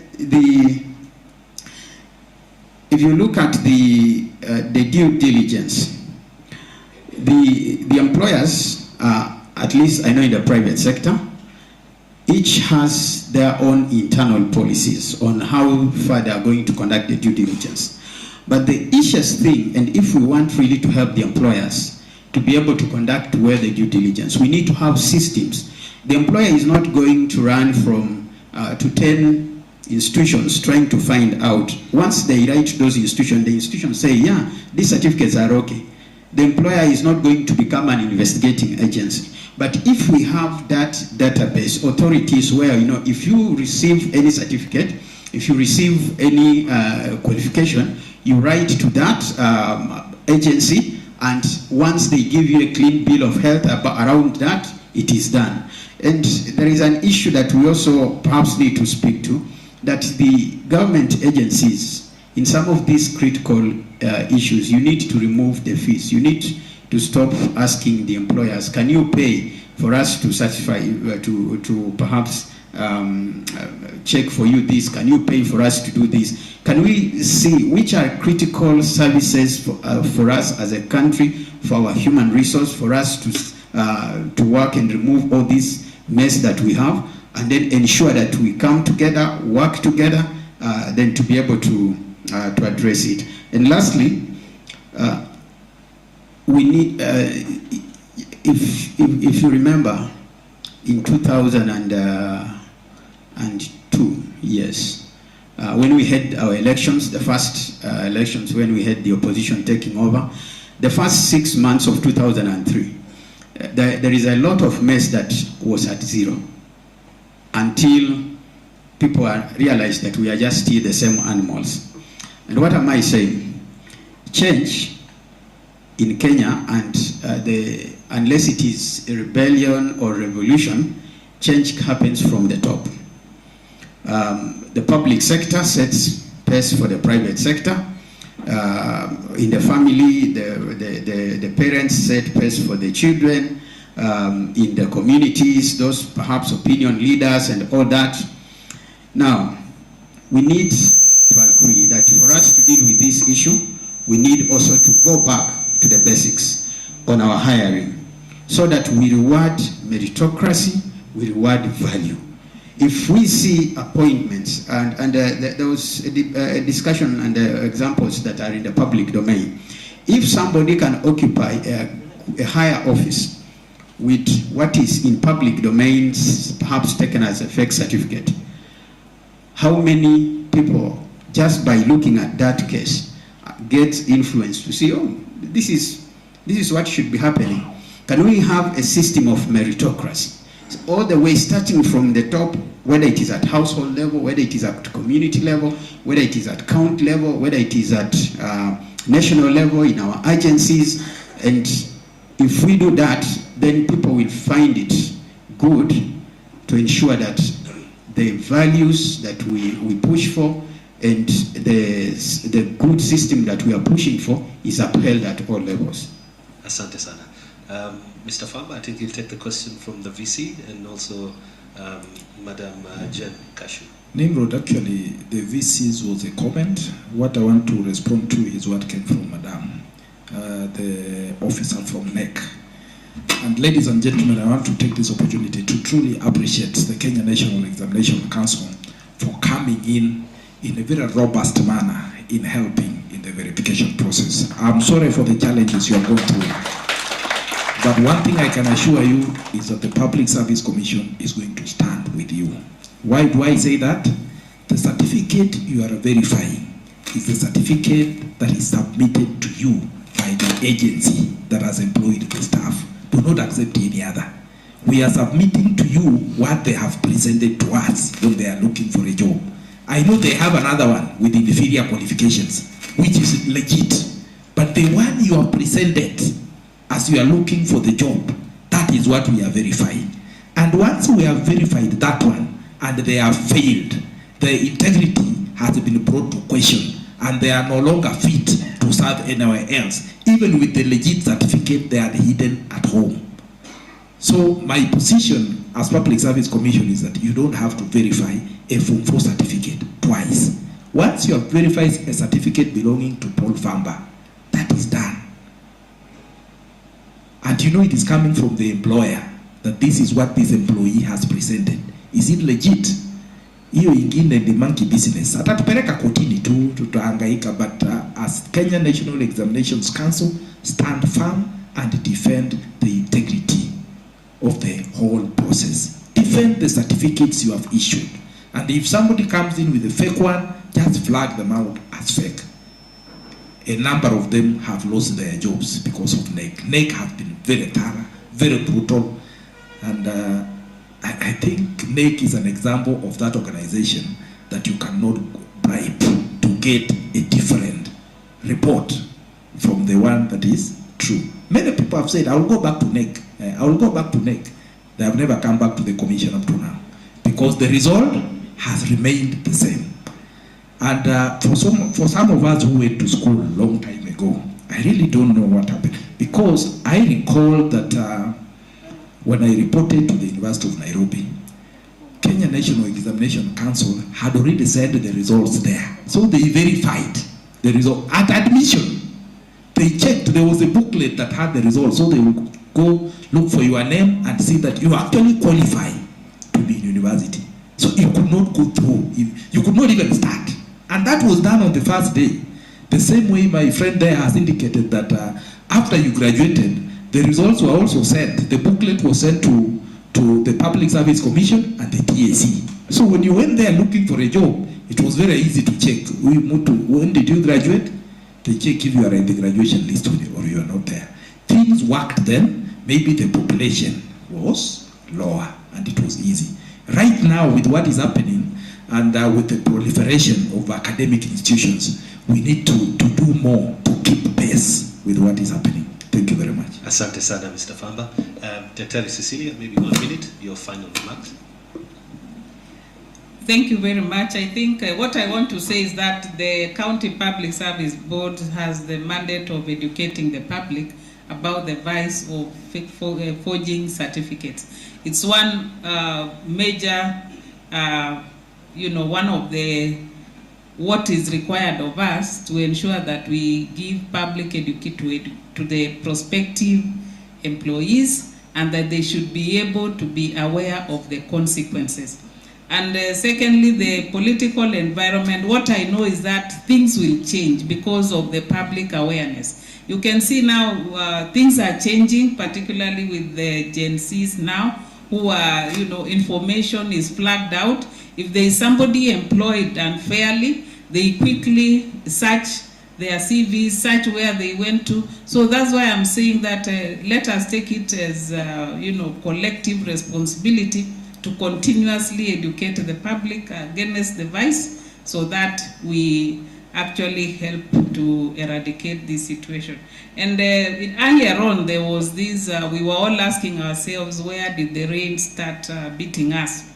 And I'm a teacher and I know one of the main problem, of course, was our education system, that moving from that colonial period and we came to the new education system to produce manpower, we continued producing graduates for the white-collar jobs, yet the vacancies for top cream in an organization are very few. This led now to competition.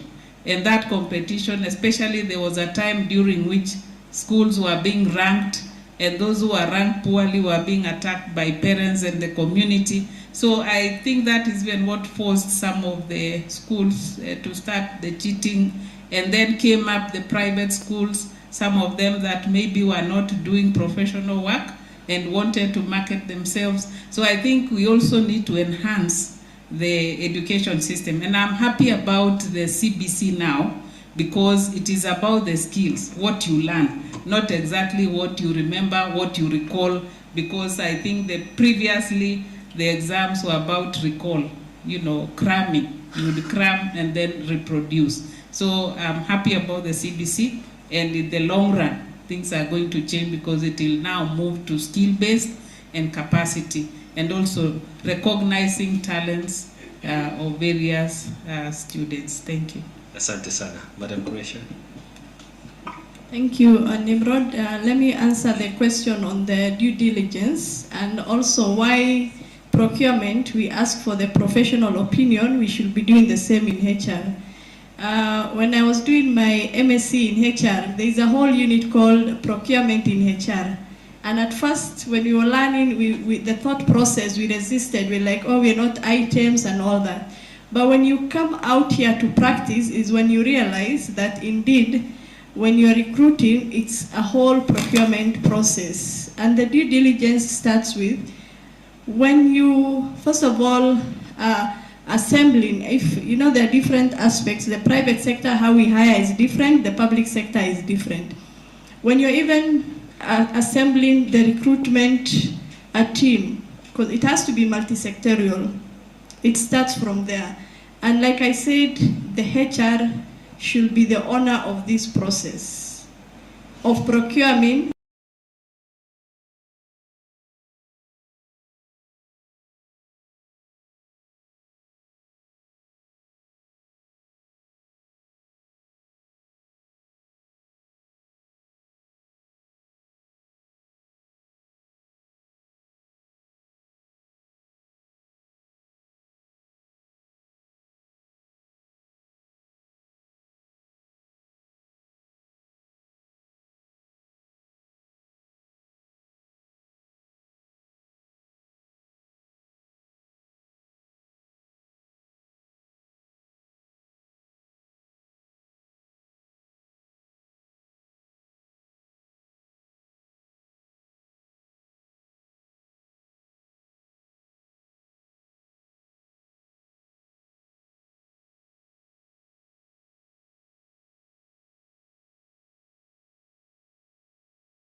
Commit a crime within those 4 months. So are you going back to DCI to check if I have any record of? I know you're not guilty until proven, but it says a lot. When you're hiring, by the way, don't just look at the skills and the qualification. There is the habit and the behavior the person brings to the organization, which drives them to actually help you achieve. So I will again overemphasize, because you were told before the end of this, we must have solutions. And as the good professor said, the sewer is leaking. Let's not blind ourselves from that. And it starts from the top. As leaders, let's lead with examples. And when you're giving, by the way, if you look at research, 70% of jobs are gotten through networking. There is nothing wrong in telling Nimrod, Kuresha applied for this position, can you consider her? But you should also respect when Nimrod looks at Kuresha and takes her through the recruitment process and he finds she was not fit for the role, then you do not have to pressure. So integrity starts with us, and let's practice. Bishop is not here. I asked him a question. When livelihood and my integrity clashes, when a CEO says it's either you hire or you go home, which one should I choose? And he told me I should choose integrity because it gives me livelihood. And that's, all of us live by that. I know the economies are hard, I know you can be threatened, but today I will push for one person, tomorrow I will push for another one, because I'll tell you, so you've already signed this one, so what is it different from this one? So now you become the victim, and you have to keep on doing it until it reaches the 100 hires we're talking about. Thank you. Asante. Ladies and gentlemen, let's put our hands together for the panelists today. Asante sana. Thank you, Mr. Paul Famba, Dr. Cecilia Ngetich, Kuresha Delai, and Mr. Stephen Obiero. Thank you so much for the insights. It's been a wonderful time. Na kwa nyie wote nasema asante sana, lakini tusimame. Before I hand over back to Bwana MC, tusimame kidogo. Njoni upande huu. Tuchangamke kidogo, si ndio? Tujipigie makofi. Tumekaa muda wote huu. Watazamaji wetu kwenye mtandao pia wameongezeka na kadhalika. But I want us to do a nice hearty round of applause in a different way, yeah? So if I say one, you clap once. So, are we together? If I say two, we clap twice. If I say three or tatu, we clap 3 times. 4 namna hiyo mpaka 5, si ndio? Haya, let's rub our hands tafadhali. Tujipigie makofi pamoja na wote wale waliokuwa hapa, mgeni wa heshima Bwana Felix Muskei, chairman wetu wawili, CEO, commissioners who are here, top management, and every distinguished guest. Sawa. All right, let's rub. Can you smile, eh? Moja. Hawa wanapiga bilioni wanajua. Tutaka hapo mpaka 6. Hi. Let's see. Moja. Yeah, good one. Let's rub. Mbili. Let's rub. There's Indian. Tatu. Good one. Rub. Nne. Hii ya mwisho tufanye kama tunaangusha hoteli, eh? Sawa. Haya. 5. Thank you. Please be seated. Sasa wacha niwape story moja. Inanifanya nikumbuke integrity hapa. I'm conflicted. So my 9-year-old son on Saturday came with a 1,000 shillings note. Ameitoa huko ground floor akakuja nayo juu. Akatupata mimi, my wife and his brother who's 12 years old. Hey, Daddy, tumepata 1,000 shillings. I'm like, okay, from who? Did you ask? No, we just found it on the ground. We took it. Who and who? So there was a younger boy who was about 4 years old. So he came with it. We asked him, did you snatch it? He said, no. He's not even aware it's money. So okay, fine. So we're conflicted. So my story was, please go around the houses within the estate, uliza nani amepoteza pesa, and then tutampatia. Or akuje nyumbani. So then my wife was, take it back, uiangushe hapo chini. I said, no, kwa sababu ukiangusha chini itachukuliwa na mtu ambaye si yake, si ndio? Haya. Akasema tuulize gateman. So we sent the child to the gateman. Tell anybody who's lost 1,000 shillings to come and knock in a house, we'll give it to them. So mpaka leo hiyo 1,000 shillings iko hapo nyumbani. But my wife wants it to go to the gateman because now we can't find who lost 1,000 shillings. And I'm telling her, ukipatia gateman ataitumia na si yake.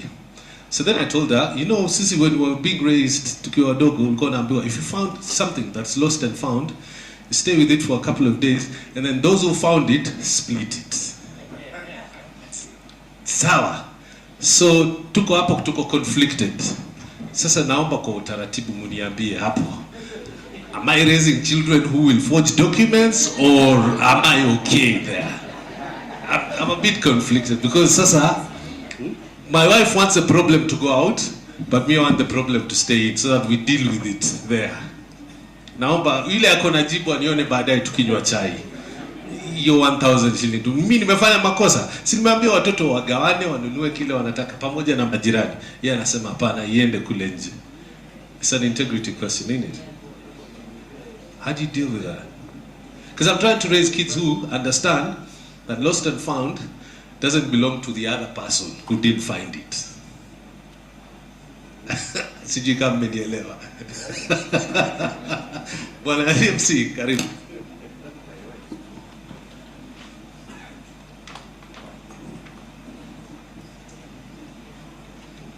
We can give a round of applause to Nimrod. Thank you. We are coming to the end of this conference. But just before we close, let me just make 1 or 2 announcements. Number 1, we have a secretariat which has been recording the proceedings in this conference. You do realize this morning there has been very good proposals coming up. There has been very good areas of follow-up, including whether organizations which are verifying organizations should pay or not. All that has been captured by the secretariat. They will finalize that report, and within 3 days, the report will be shared with the stakeholders. Next, we will have, our tea is still served after we finish. Don't leave tea because it's already paid for. But before we finalize, because I will not stand again, we will have a vote of thanks, which will be moved by our Director in charge of Preventive Services, Mr. Vincent Okongo. Then after that, Mr. Okongo will invite the Vice Chair of the Commission, Dr. Monica Moiro, to formally close the workshop. Then after closing the workshop, colleague, Mr. Mahmoud Muhammad of ESCC, will do the final prayer. That will be the order of the activities. Thank you.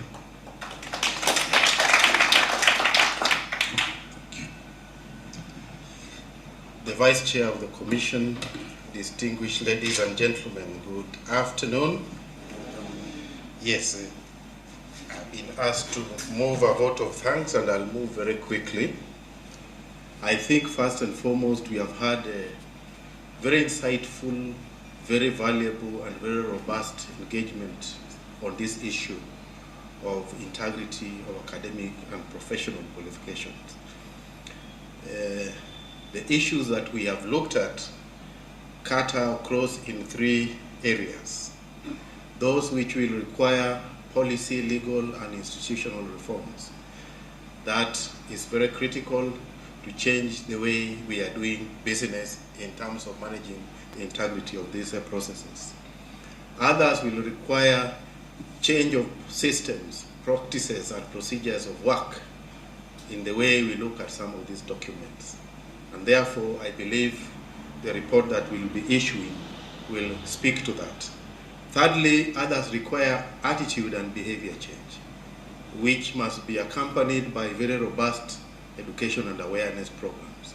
So a multi-sectoral, a multi-agency framework, I think, is critical towards ensuring that some of these areas are critically understood and we are able to respond accordingly.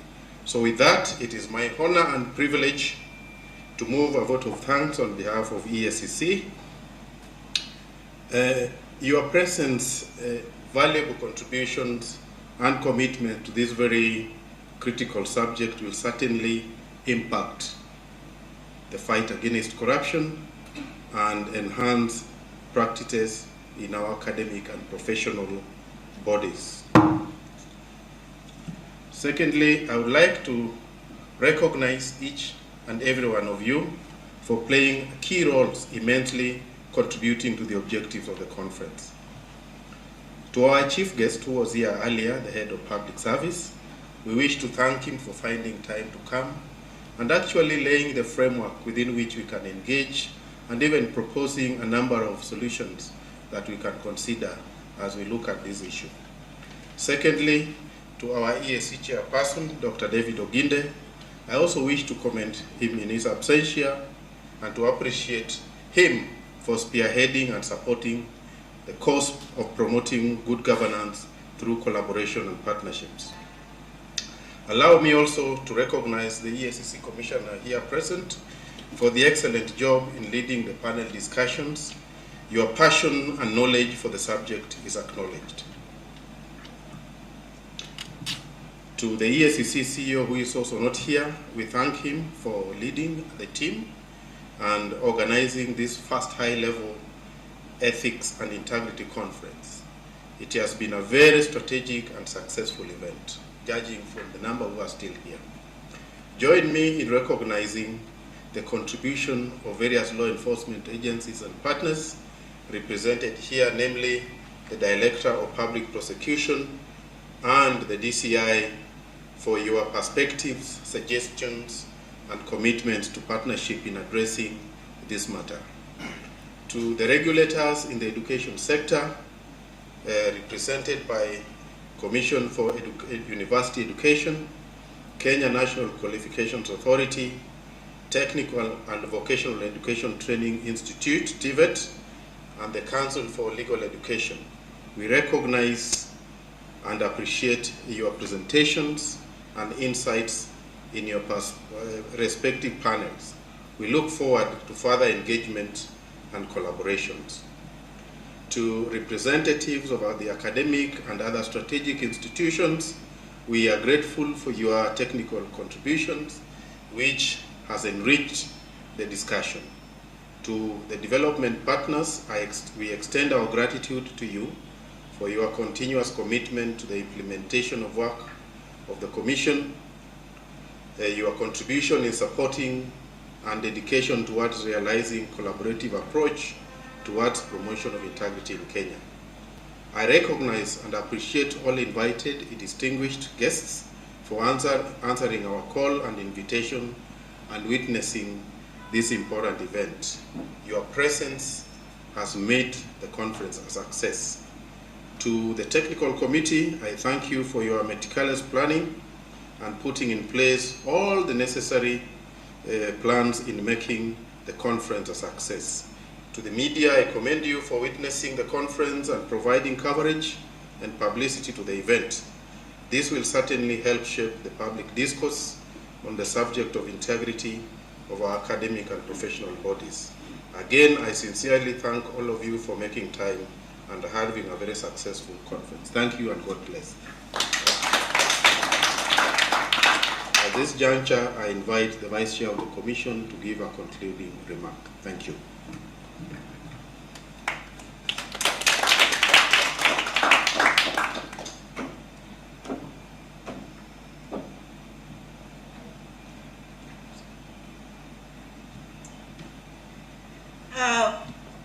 Mine is very simple, is to ask each and every person who is here, who have sat the whole day, to appreciate themselves.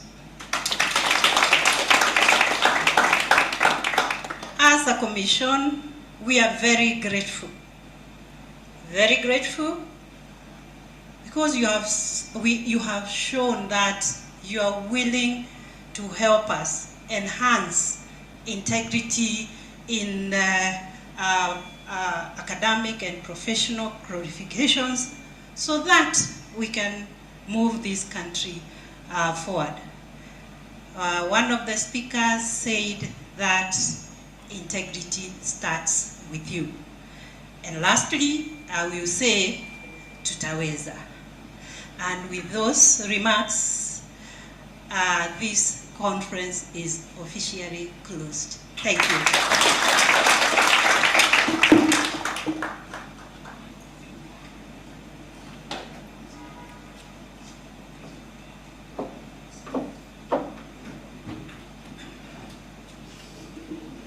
Let us pray.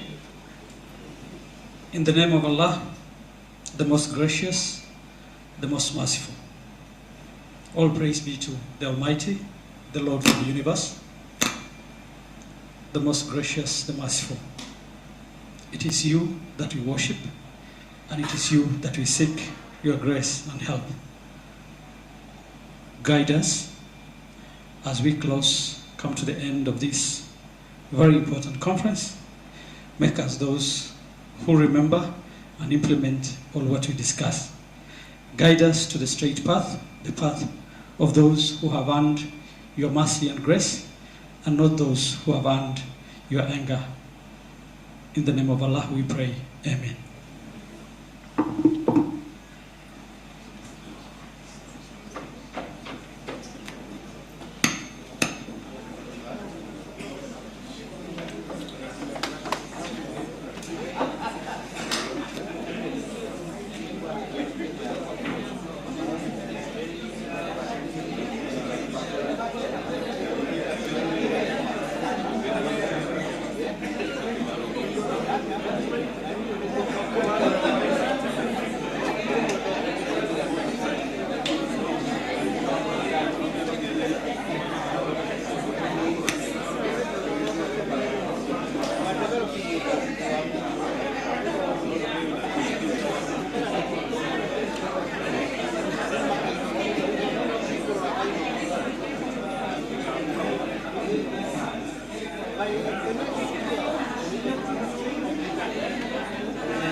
I know you are the brain behind what we are saying.